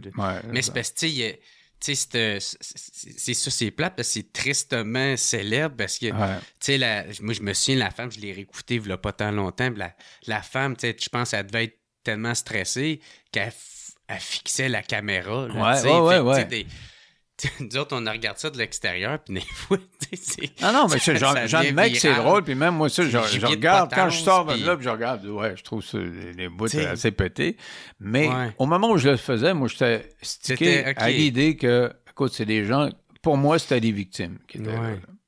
Fait que c'est pour ça que tu étais capable de garder ton sérieux. C'est ça. Puis j'en ai eu d'autres émissions de ce genre-là, là, puis c'est toujours comme ça. Je raisonnais comme ça. Mais des fous rires, j'en ai eu. Entre autres, il y a un gars, il faisait une thérapie pour le rire. Puis il s'installe là, puis il y a un petit rictus. Là, puis je dis, vraiment, vous faites des thérapies pour le rire? Puis je sais pas pourquoi, il a regardé les yeux, puis la bouche. Là, après 2 minutes, je me mets à rire un peu, puis là, il se met à rire. Et là, j'éclate de rire. Écoute, 1 minute et demie, je suis pas capable d'arrêter. Ce gars-là, il faisait rire. J'étais comme hypnotisé, tu sais. Il était là, il me regardait comme ça. C'était débile. J'étais pas capable. J'ai jamais été capable de prendre mon sérieux. Je lui ai dit, OK, on s'en va à la pause. J'ai même pas dit ça. J'ai fait un signe, on est parti à la pause. OK. Puis, tu sais, tout à l'heure, tu en as parlé un petit peu. Il y avait une journaliste qui avait critiqué ton émission, là, qui disait que c'était un peu n'importe quoi, puis tout ça. Justement, autre que les journalistes, genre, mettons, les humoristes, ou, comment tu prends cette critique-là, quand ils vont rire, des fois de bon cœur, des fois de mauvaise foi, de tes invités flyés, comment tu prends ça? Quand il rit, il s'invente un personnage qui est à part, là, comme invité. Là, il dit « il reçoit un martien, qu'il a une patte. » C'est une parodie. Quand ils font ça, ça me dérange. Au contraire, ça m'a fait beaucoup de publicité, ça m'a mis ça à la map. C'est quand ils prennent un des invités spécifiques, puis ils vont rire de lui. J'aime pas trop qu'on rit des victimes. J'ai de la misère avec ça. Et puis souvent, l'humoriste ne comprend pas que c'est la victime que j'ai reçue. Là. Bon, sa job, c'est pas d'être compatissant, c'est d'être drôle, mais tu vois, j'ai fermé, moi, le Facebook, là, puis ça me complique la tâche aujourd'hui parce que je suis parti mon podcast avec 0 Facebook, 0 Twitter, 0 YouTube, 0. Ouais, ça t'aiderait. Puis l'algorithme là, d'aujourd'hui, là, Ouais. il est moins généreux pour les clics parce que Facebook a compris, si tu veux avoir donne-moi de l'argent. Et puis c'est la même chose, tous les réseaux sociaux. Si tu veux augmenter tes abonnés, tes affaires-là, donne-nous de l'argent. Donne-nous de l'argent. Alors, c'est plus comme avant. Mais moi, j'ai tout fermé ça parce que, à un moment donné, je recevais beaucoup de... Puis c'est ça, la caricature, je retrouvais juste une gang de débiles, mais c'est pas vrai. Puis les gens qui m'ont réduit à ça, je retrouvais juste une gang de débiles, ça... D'abord, c'est sûrement des gens qui m'ont pas écouté, là, parce que on s'est targué, puis on a toujours été, puis on est plus là, puis il n'y a pas personne qui le fait, ce que je faisais. On était le spectre le plus large de la télévision, de là à là. Je veux dire, on était capable de faire de l'actualité scientifique, j'étais capable de parler de vie après la vie, j'étais capable d'avoir... la même émission, je me souviens d'avoir eu un philosophe, pas Albert Jacquard, en tout cas, un philosophe et... en première partie, après ça, un propriétaire de pingouins qui s'était... pas un pingouin, c'était un perroquet qui s'était évadé de sa cage. Puis un autre, c'est en tout cas, c'était tellement pété, la différence de sujet, c'était large de main. Et... mais c'était voulu, on voulait avoir le spectre le plus large. Bon, quand tu riais de ça, moi, ça me dérangeait pas. Au contraire, ça me faisait de la pub. Mais il y a des fois que j'ai trouvé ça plus dérangeant. Le bye-bye, quand ils m'ont présenté un peu comme un raciste imbécile, je me disais qu'il était vraiment dans le champ. Là, puis surtout que mes filles écoutaient le bye-bye ce soir-là avec des amis de la famille qui sont noirs. Et ils regardent leur père qui est présenté comme un raciste. Puis ils sont là avec... une famille de Noirs. Ça, j'ai pas trouvé ça drôle. Puis après ça, Jean-François Mercier qui s'en va à Tout le monde en parle. Puis c'est un regret que j'ai de ne pas avoir été à Tout le monde en parle. Après, mes boss voulaient pas que j'aille. J'aurais dû aller pour aller y répondre. Puis lui, il disait « Ah, je fais tellement pitié parce que je passe pour un raciste. Là, ça n'a pas de bon sens. Mais t'as pas pensé que tu me faisais passer. » Tu sais, le monde, il disait « Hey, t'as écrit ces textes-là, puis c'était raciste. » Mais moi, tu me fais passer pour un raciste. Et lui, passer pour un raciste, ça lui donnait mal au cœur. Imagine-toi, pour moi, là, comment c'était. Puis en plus, justement, on en a des Noirs dans notre environnement, dans nos proches. Alors, ça, je trouvais ça moins drôle, ces dimensions-là.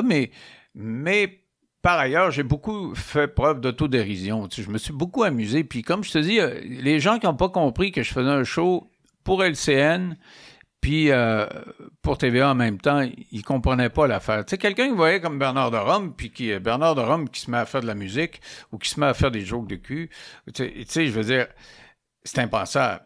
Mais Bill Maher, si tu m'avais vu comme un Bill Maher qui fait un talk show où il fait des entrevues des fois sérieuses, des fois complètement déjantées, puis qui fait ses commentaires, fait des jokes, des fois des éditoriaux très sérieux, puis après ça...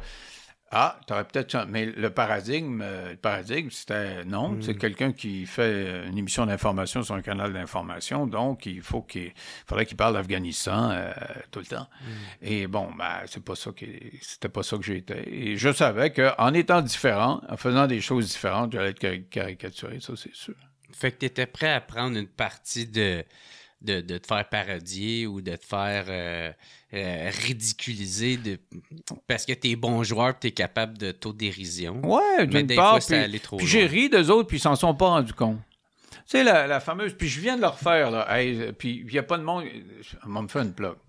Allez voir sur mon podcast, ça s'appelle Denis Lévesque le show. J'ai fait une entrevue avec Jeannie Barré, qu'elle s'appelle.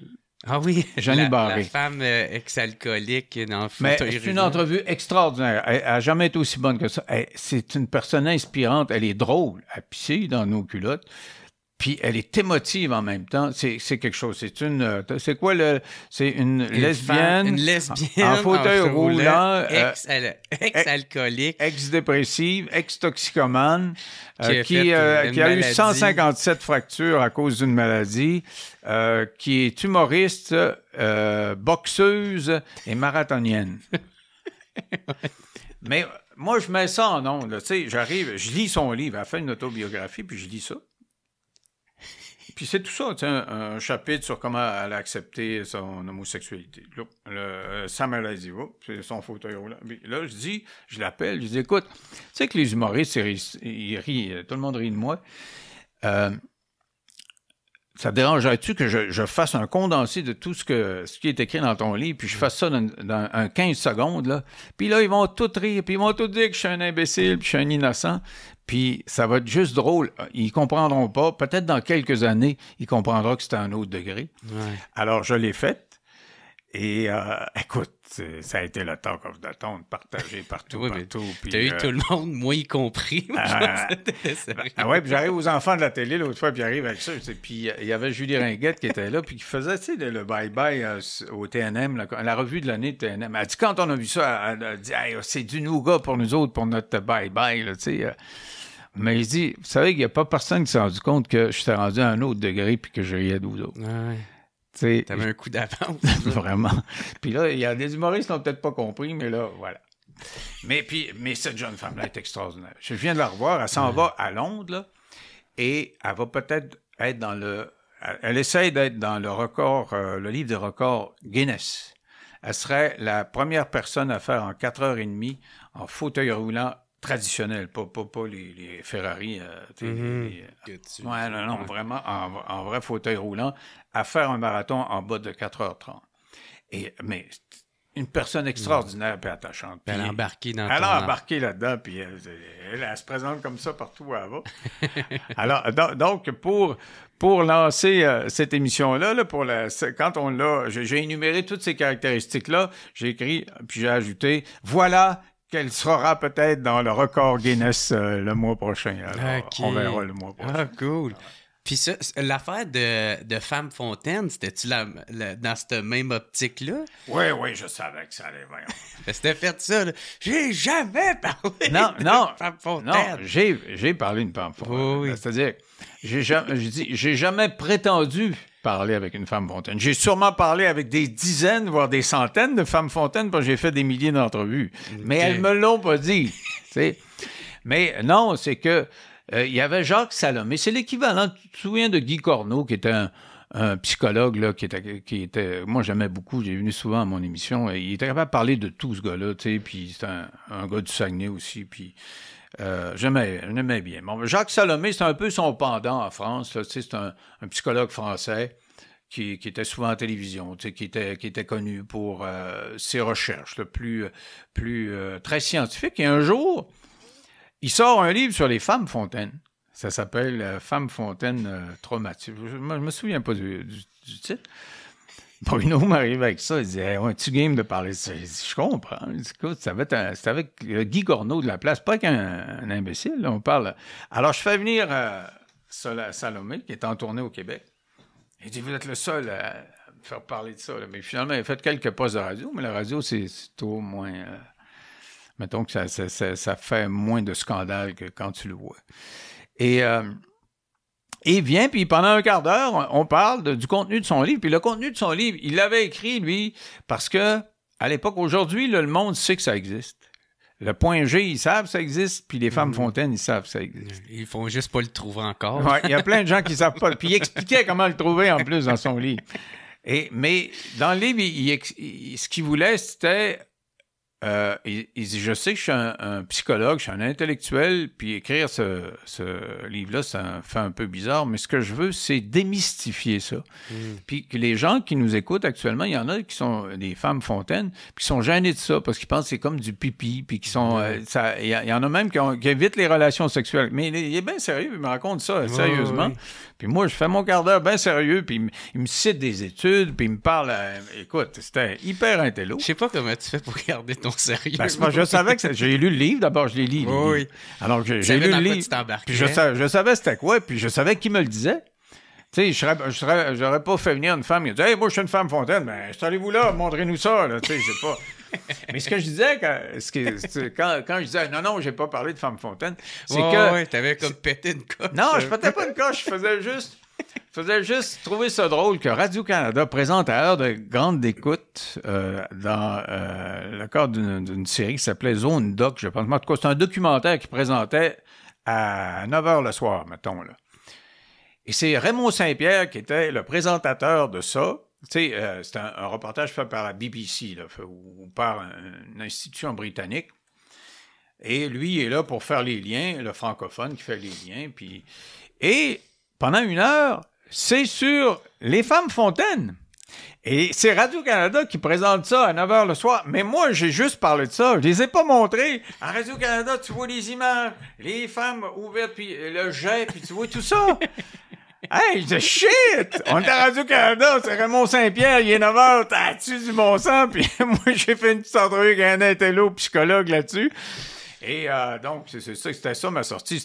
Je faisais comme si je faisais une montée de lait, tu sais, juste pour rire du fait que c'était la prestigieuse Radio-Canada qui présentait ça à l'heure de grande écoute, alors que moi, j'en avais parlé. Juste parlé. Je l'avais pas montré. J'ai pas montré à personne. Vous autres, vous le montrez. Au ralenti, en plus.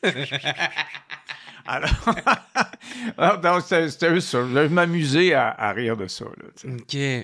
Ouais, j'aimerais ça qu'on aborde ça, d'autres sujets. Fait que ceux que, maintenant, l'entrevue qui t'a le plus touché, qui est venu plus de... Il y en a beaucoup. Il y en a que j'ai pleuré avec les personnes. C'est parce que ça dire on rira pas, c'est une préparation, mais on pleurera pas, c'est une autre préparation qui, à moins d'être insensible, là, est difficile d'accomplir. Par exemple, Alain Stanquet, c'est un homme connu à l'époque qui faisait les insolences d'une caméra, c'était un journaliste, il était partout. C'est lui qui a lancé les éditions Alain Stanquet, là, des livres. Et il vient me raconter aujourd'hui, il doit avoir 85 ans, et il vient me raconter, il vient me lancer un livre. Puis, moi, en me préparant, je me rends compte que je savais, quelqu'un m'avait déjà dit qu'il avait été dans les camps de concentration quand il était jeune. Et on me dit, par exemple, j'en parle à sa maison d'édition, elle dit, mais il n'en parle plus. Il a fait un livre une fois, il a accordé une entrevue pour faire la promotion de son livre, puis il ne veut pas parler de ça. Non, c'est correct. Là, il rentre, il arrive à la station. « Hey, salut! » Puis ça faisait peut-être 1 an et demi, 2 ans que j'étais en nom. Et il dit « Je vous regarde tous les soirs, je trouve ça bon, continuez comme ça. » Puis il me fait bien des compliments. Puis je dis « Bon, ben, tu sais, il me dit ça pour... pour me mettre à l'aise.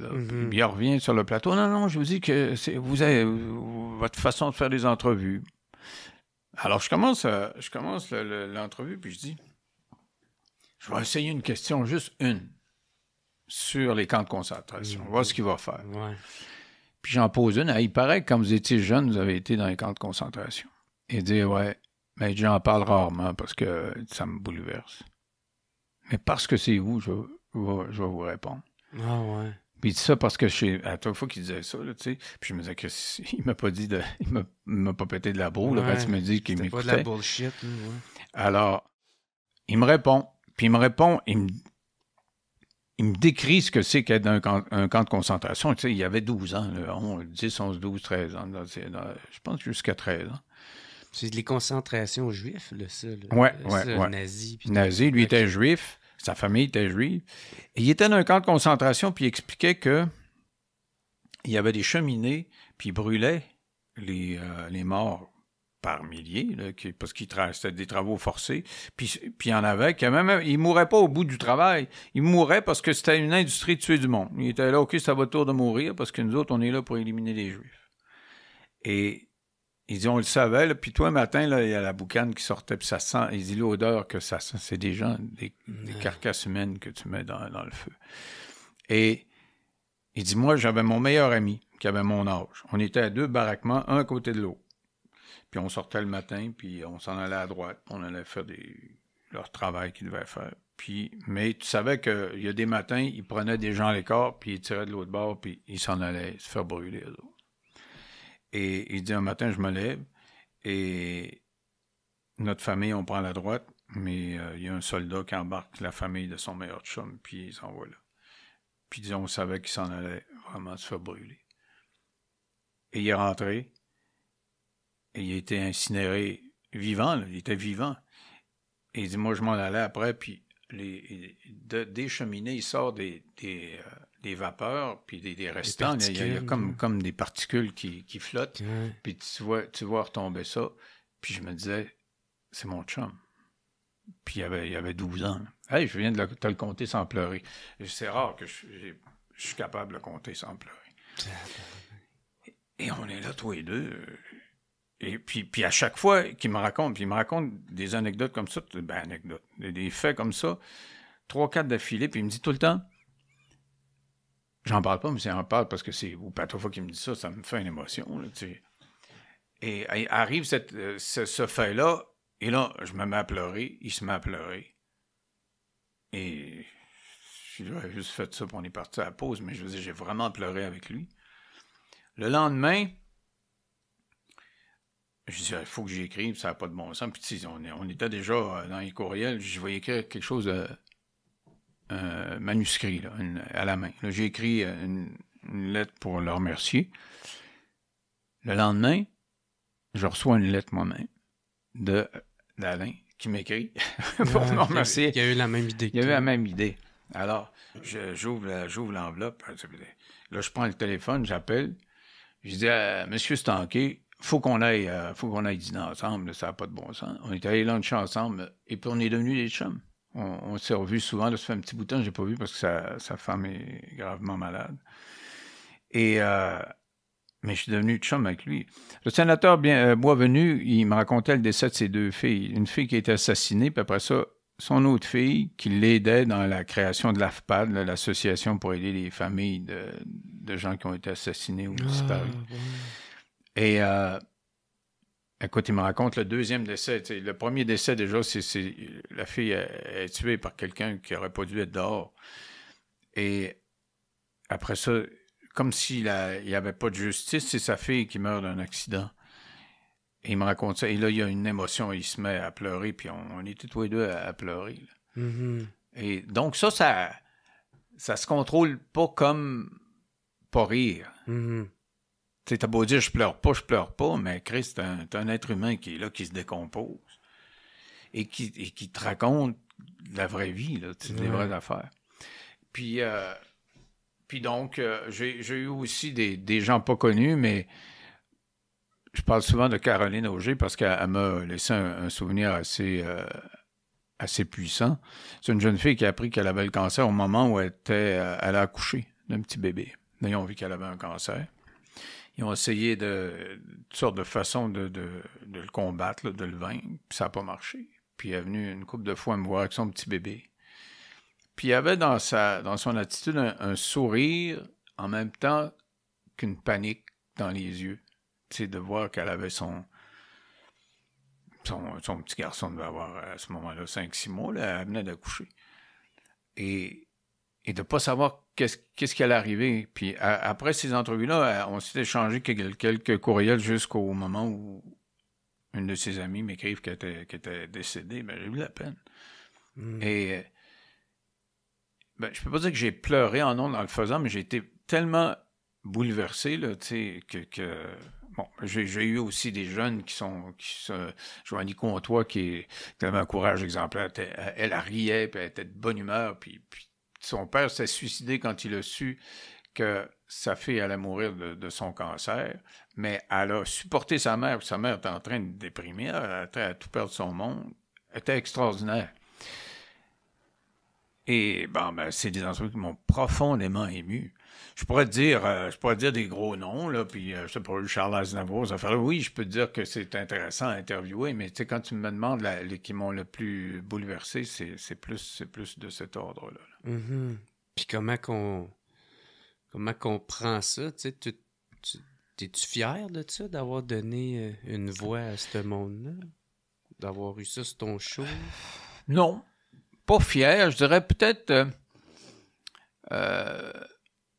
avec le recul, tu sais, sur le coup, j'aurais pas dit ça, là, mais maintenant, ça fait un petit bout de temps, là, je te dirais privilégié d'avoir fait ces rencontres-là. des rencontres, OK, de grands artistes. Là, je parlais d'Aznavour tantôt, là, puis name it, là, puis bon, tout le monde me parle de Paul McCartney, mais j'en ai fait tellement, j'en ai fait beaucoup, beaucoup. Mais aussi des gens ordinaires qui ont fait des choses extraordinaires. Tu sais, je disais ça comme ça, c'était une marque de commerce. Je voulais juste dire par ordinaire, c'était des citoyens, c'est du monde là, Monsieur, madame, tout le monde. Ouais, que vous n'auriez pas pensé voir à la télévision, puis ils sont là parce qu'ils ont fait quelque chose d'extraordinaire. Où ils mènent un combat extraordinaire, où ils ont réussi. Tu sais, j'ai eu des gens qui ont monté l'Everest, puis j'ai vu toutes sortes de monde qui ont fait toutes sortes de choses, puis ça a été un privilège. Puis des fois, je me dis, ma blonde me dit souvent, tu devrais écrire un livre, parce que tu es dans un livre, il y a peut-être les nuances qu'on peut faire, il y a peut-être le mieux se rappeler, comme il y a trois ou quatre éléments qui viennent de me passer en tête au moment où je te raconte, mais je te dis, bon, je les raconte pas parce que je suis pas assez sûr tu sais, j'avais le temps d'y penser comme il faut, d'appeler Bruno, puis dire, Bruno, c'est pas mal ma mémoire, c'est lui qui bouquait tout. Mais peut-être qu'écrire un livre, là, ça me permettrait, ce serait assez impressionniste parce que j'ai vu qu'Howard Stern, qui est un animateur de radio, une institution aux États-Unis, a fait 2 livres. Puis son deuxième, je l'ai lu, c'est extrêmement intéressant. Il a pris des extraits d'entrevues qu'il a faites, mais il a dit, je ne le referai jamais, c'est trop de travail. Donc moi, il faudrait que ce soit plus impressionniste, mais me rappeler, impressionniste dans le sens où, tu sais, c'est l'impression que moi j'aurais eue en faisant telle entrevue, tu sais, si je te raconte Caroline Auger, je suis pas tellement sûr du nombre de mois qu'elle avait ou tu sais, ce genre d'affaires-là, je pourrais vérifier, mais parler surtout de la relation qu'on a eue ensemble, là, tu comprends? Donc, peut-être qu'un jour, je le ferai. Peut-être que je ferai ça. Ça pourrait être cool, ça. Ben oui. Là, tu sais, ça, je t'ai parlé les plus qui t'ont le plus ému, plus bouleversé. Lesquels qui t'ont le plus déstabilisé, par exemple? Déstabilisé. Il n'y a pas grand-chose qui m'a déstabilisé. Une fois, il y a quelqu'un qui s'est fait passer pour je ne sais pas trop quoi, là. Donc, je n'étais pas déstabilisé. Lui, il pensait que j'étais déstabilisé, mais si je faisais une entrevue, c'est comment t'appelles ça, quelqu'un qui prétend avoir une identité puis qui l'a pas, là? Un usurpateur? Ouais, mettons, disons, lui, il faisait ça, il s'amusait à aller à des endroits, puis se faire passer pour quelqu'un d'autre, puis passer à la télévision, puis bon, je t'ai fait passer pour quelqu'un d'autre, on a fait une entrevue avec lui, puis on a eu l'air zouf, parce que c'était pas vraiment lui. Puis là, lui, il est bien fier. C'est ça, mais c'est pour ça qu'après ça, on a toujours vérifié 3 fois plutôt qu'une. C'était qui était là, puis comment c'était on fait vrai. ça? Ouais, ben, tu t'organises pour des personnes de ressources à côté qui vont confirmer au moins qu'il existe, puis au moins que c'est une vraie personne, puis que, quand tu es avec un nouveau nom, puis s'il change complètement son identité, c'est pas la même affaire. OK. Mais il y avait aussi la fameuse entrevue avec Pierre Falardeau. Ben ouais. Ça, Falardeau, tu vois, c'est la preuve. Puis peut-être qu'aujourd'hui, on a de la misère avec ça. On a de la misère, tu sais, je vois le groupe des identitaires par rapport au groupe des multiculturels, mettons, les intellectuels. Mathieu Bock-Côté, qui haït Bérard, Frédéric Bérard qui l'haït, il serait pas capable de s'asseoir là puis de se parler.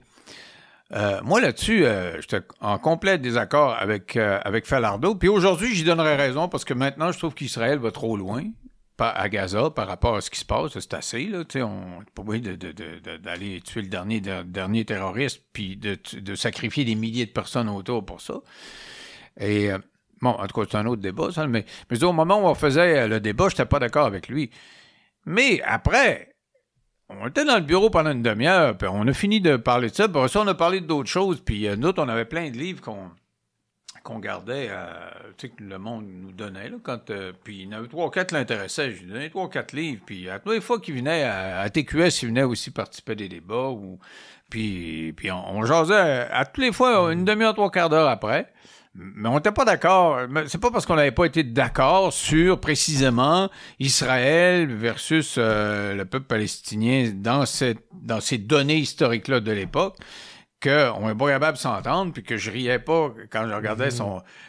Tu as vu, moi je disais souvent, ta scène d'anthologie, là, je pense que c'est Elvis Gratton qui passe une audition, puis qu'il peaufine son tabarnak. Ah oui, oui, ben oui, c'est devenu mythique, là, ça. Tabarnak. T'es surpris, heureux. C'est puissant, cette scène-là. Mais en tout cas, je veux juste dire que Falardeau, c'est quelqu'un que j'aimais beaucoup. Quand il est décédé, son fils est venu souvent me voir. Il a publié des livres après. Sa femme aussi. Non, c'est un gars pour qui j'avais beaucoup de respect. J'aimais beaucoup des grandes gueules comme ça. Ça nous manque actuellement.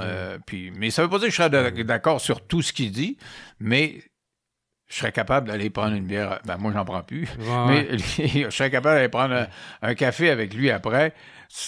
Même si on a été puissamment en désaccord sur un sujet, je vais être d'accord sur d'autres sujets. Tu l'as pas pris personnel quand il t'a dit que tu réfléchissais à un petit crise de sang dessin. Non, j'ai juste trouvé ça drôle. Je veux dire, il parlait de même, j'ai juste trouvé ça drôle. Vous êtes Falardeau, tu fais comme là. Puis c'est de même qui Ben oui. Okay. Ben oui, puis moi, je le gossais, là, je le gossais beaucoup, puis c'est ça. Tu faisais exprès pour le piquer ou... Ben oui, c'est sûr. Puis là, tu sais, justement, t'en as parlé. Ben c'est ça, toi, t'as arrêté de consommer de l'alcool à 27 ans. Ouais. Puis pourquoi? C'était rendu un problème? Ah, ça a toujours été un problème. D'ailleurs, moi, je suis persuadé... Pour certains, c'est moins évident, mais je pense qu'un vrai alcoolique, il sait quand il prend sa première gorgée. La première bière que j'ai prise, je jouais au hockey, puis on allait à un tournoi à Chambord, un match de hockey à Chambord, et j'avais pris ma première bière, puis j'ai pas été capable de pas la caler.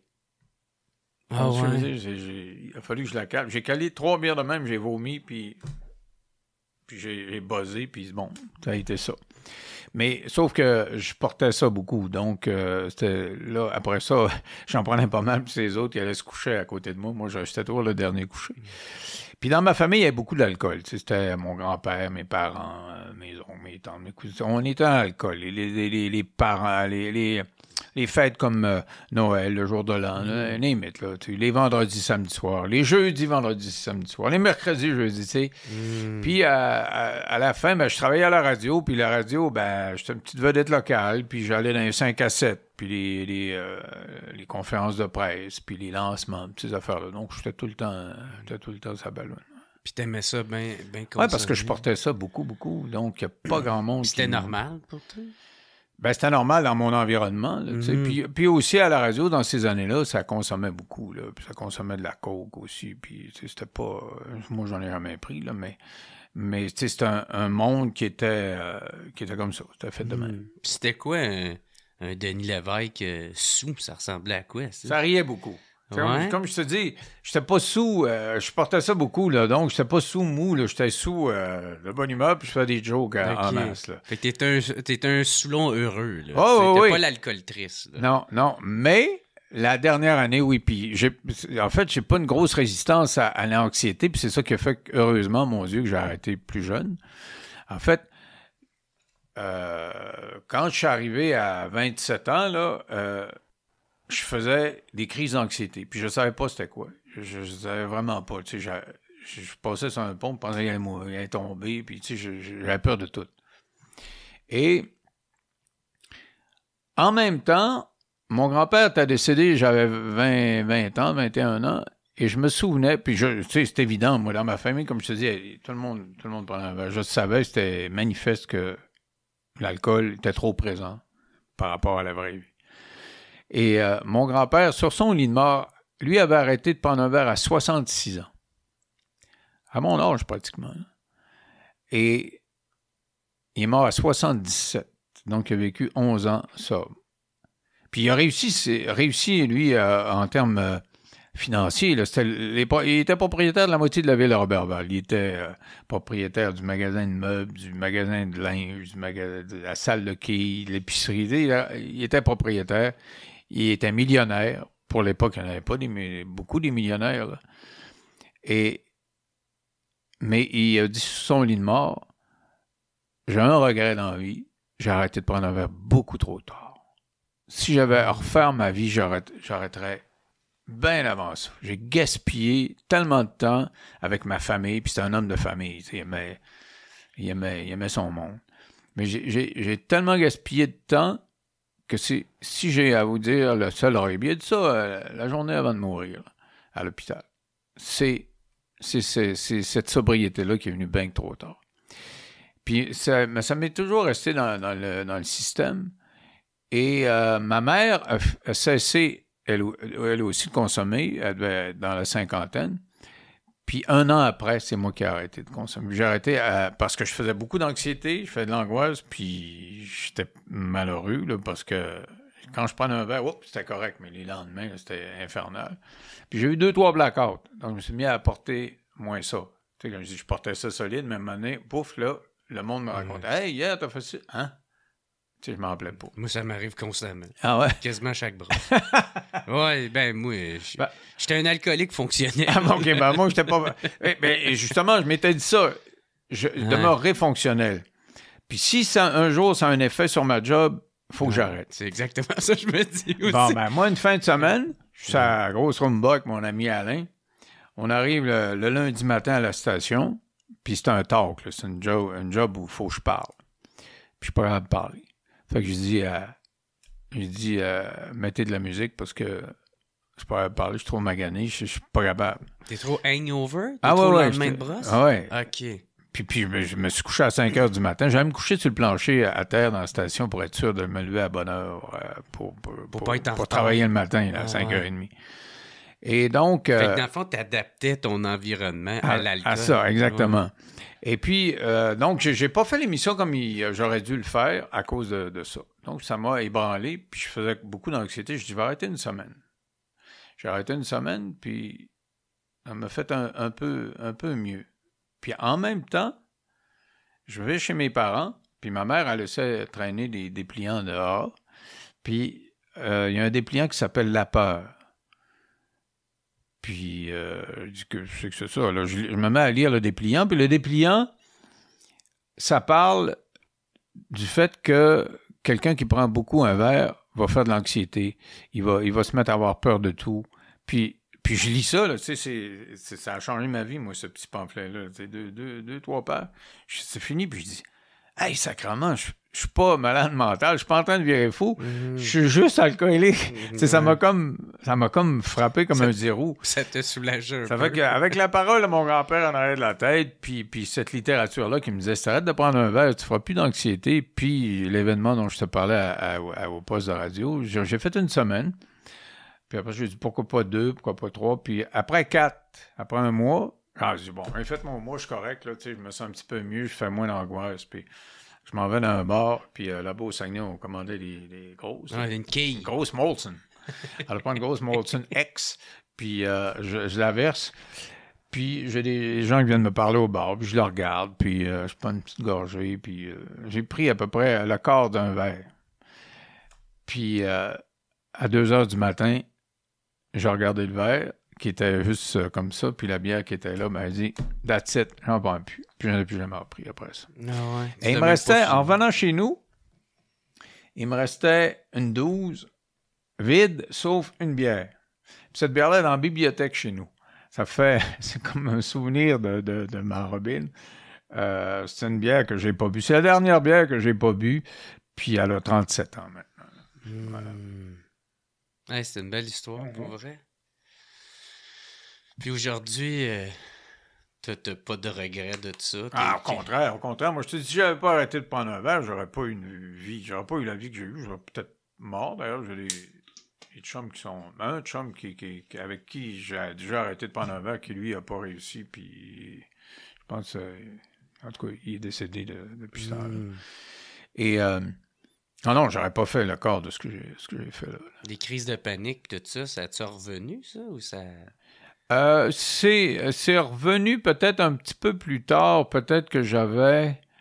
je sais pas, je devais avoir 36 ans. Puis j'ai appris à respirer. Puis c'est reparti. J'avais déjà eu des cours plus jeunes là, de relaxation. Puis en réapprenant à respirer, c'est beaucoup la respiration, c'est hyperventile. Donc j'ai appris à à contrôler ma respiration. Puis des fois, ça peut m'arriver, là, tu sais, mettons, je suis fatigué ou je sais pas quoi, là, puis j'ai un étourdissement ou je sais pas quoi, je respire comme il faut, puis je suis correct. Fait que l'envie de boire t'a pas repogné. J'ai soif juste de temps en temps quand j'écoute de la musique. Il y a des tunes... Avec un verre. Non, c'est pas tellement... C'est que la musique, moi, c'est très évocateur. Je vais écouter une tune qui me rappelle, mettons, ces années-là. Puis en écoutant la musique, je vais me rappeler la face de ceux avec qui j'étais, les endroits où j'étais. Tu sais, c'est comme... OK, ça te ramène des souvenirs. Ouais, okay. Plus qu'une photo. Pour moi, la musique, ça me rappelle plus de souvenirs qu'une photo. Ben oui. Le moment que tu l'as écouté avec cette personne-là, ce sentiment-là. Ouais. OK, fait que ça te devient un peu nostalgique. C'est ça. Exactement. La nostalgie, pour moi, c'est pas bien bon. Eh ben, un gros merci, Denis Lévesque. Ça m'a fait grandement plaisir. Hey, super apprécié. Je te laisse le mot de la fin. Si tu veux plugger tes affaires, si le monde veut te suivre, le monde veut le consommer, là, ton podcast. Malgré mon... Comment j'ai appelé ça? C'est pas un Patreon. Le Sports... Supercast. C'est comme ça que ça s'appelle. Mais en tout cas... Avec ce Supercast-là, vous allez l'avoir dans votre courriel. Donc, pour aller sur Google, au début, c'était bien compliqué, sais-tu? Sais-tu ce qui était compliqué? C'est que c'était moi qui me concurrençais. Parce que les gens écrivaient Denis Lévesque, podcast, mettons. T'avais 100 000 bebelles que j'avais faites avant, parce que j'en ai eu du vidéo, là, tu sais, dans toutes ces années-là, là, plein de gens qui ont partagé le chien, mais plein d'autres affaires. Quelqu'un qui a passé à mon émission qui était fier de sa performance. Non, mais même les pas classiques, là, tu sais. Tu viens chez nous, puis tu as été content, puis tu mets ça sur YouTube. En tout cas, il y a des milliers de vidéos. Et là, ça sortait pas. Bon, tu n'étais pas capable de me trouver. Ouais. Maintenant, on a eu assez d'écoute pour que si tu écris Denis Lévesque podcast, tu vas aboutir à Denis Lévesque le show. Ça s'appelle le show. Donc, je me concurrence plus. Tu écris Denis Lévesque le show, puis tu t'en vas sur YouTube. Et on met 70% de notre stock gratuit sur YouTube. Puis l'autre 30% plus du stock caractéristique pour les abonnés. Tu sais, on fait des gens, on vient pas pour les abonnés. On fait toutes sortes d'affaires pour les abonnés. Là, donc, c'est pour ça que c'est compliqué à expliquer à ma gang là, qui a jamais été là, sur YouTube, ces affaires-là. Il faut que tu t'abonnes à YouTube pour... tu pas obligé. Tu peux aller sur YouTube sans t'abonner, mais il est possible que tu t'abonnes sur YouTube. Mais en même temps, nous autres, on aimerait ça que tu sois abonné sur YouTube, mais on veut que tu t'abonnes à 9 millions, parce que si tu t'abonnes à 9 millions, nous autres, ça nous donne 5 piastres. Puis avec le 5 piastres. C'est pour vous supporter, justement, à continuer à faire ça. Oui, parce que ça coûte de l'argent. Moi, je perds de l'argent. Chaque mois, là, je fais un chèque. Là. Je paye pour m'amuser. Là, mais c'est ça, se lancer en affaires. Mais donc, vous faites Denis Lévesque le show, et vous allez sur YouTube. Il y a bien bonnes entrevues depuis, ça fait 3-4 mois qu'on est là. Et vous allez sur 9 millions, 9millions.ca. Et à 9millions.ca, tu écris devenir membre, tu peux devenir membre, puis là, tu remplis notre formulaire de 9 millions, tu payes pour être membre, puis quand c'est fait, il faut juste réécrire ton nom avec ton courriel pour monsieur comment? Supercast. OK. Voilà. Yes. Mais encore une fois, gros merci, Denis Lévesque. C'est super apprécié. Ben, toi, t'es un vétéran de ça, parce que je te connaissais depuis longtemps. Là. Ça fait combien de temps que tu fais ça? C'est depuis 2016. 2016? Ouais. Donc, t'es un des vieux de la vieille, là. Ouais. Ben, j'essaye. Tu vis-tu avec ça? Es-tu capable de vivre avec ça? Oui. Ah, bon, mais, tu sais, je suis crissement loin d'être riche. Mais, tu sais, moi, ça n'a jamais été le but de faire de l'argent avec ça. Comme je t'expliquais, c'était juste d'amener du monde à mes shows. Puis là, c'est rendu plus gros que moi-même, là, ce podcast-là. Ouais. Fait que, non, mais je suis super content de ça. Puis c'est en constante évolution, tu sais.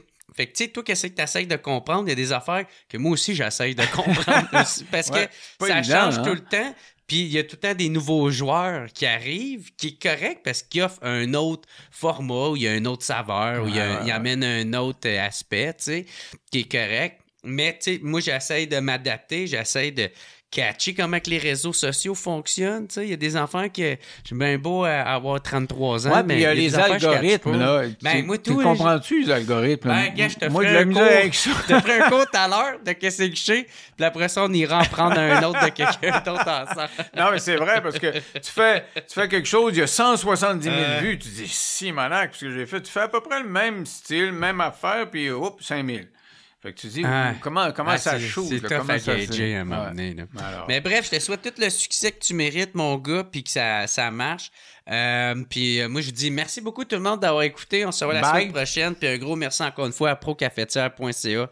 Super apprécié. Ciao tout le monde. Fait que c'est comme ça que se termine le podcast de cette semaine. Encore une fois, j'aimerais dire un gros merci à mes commanditaires, les cafetières Bellucci, procafetière.ca et aussi Café Vrac qui s'est associé avec moi pour sortir le café WhatsApp. Fait que allez vous le procurer. Oubliez pas Jer20 pour 20% de rabais. Vous pouvez vous l'avoir au procafetière.ca.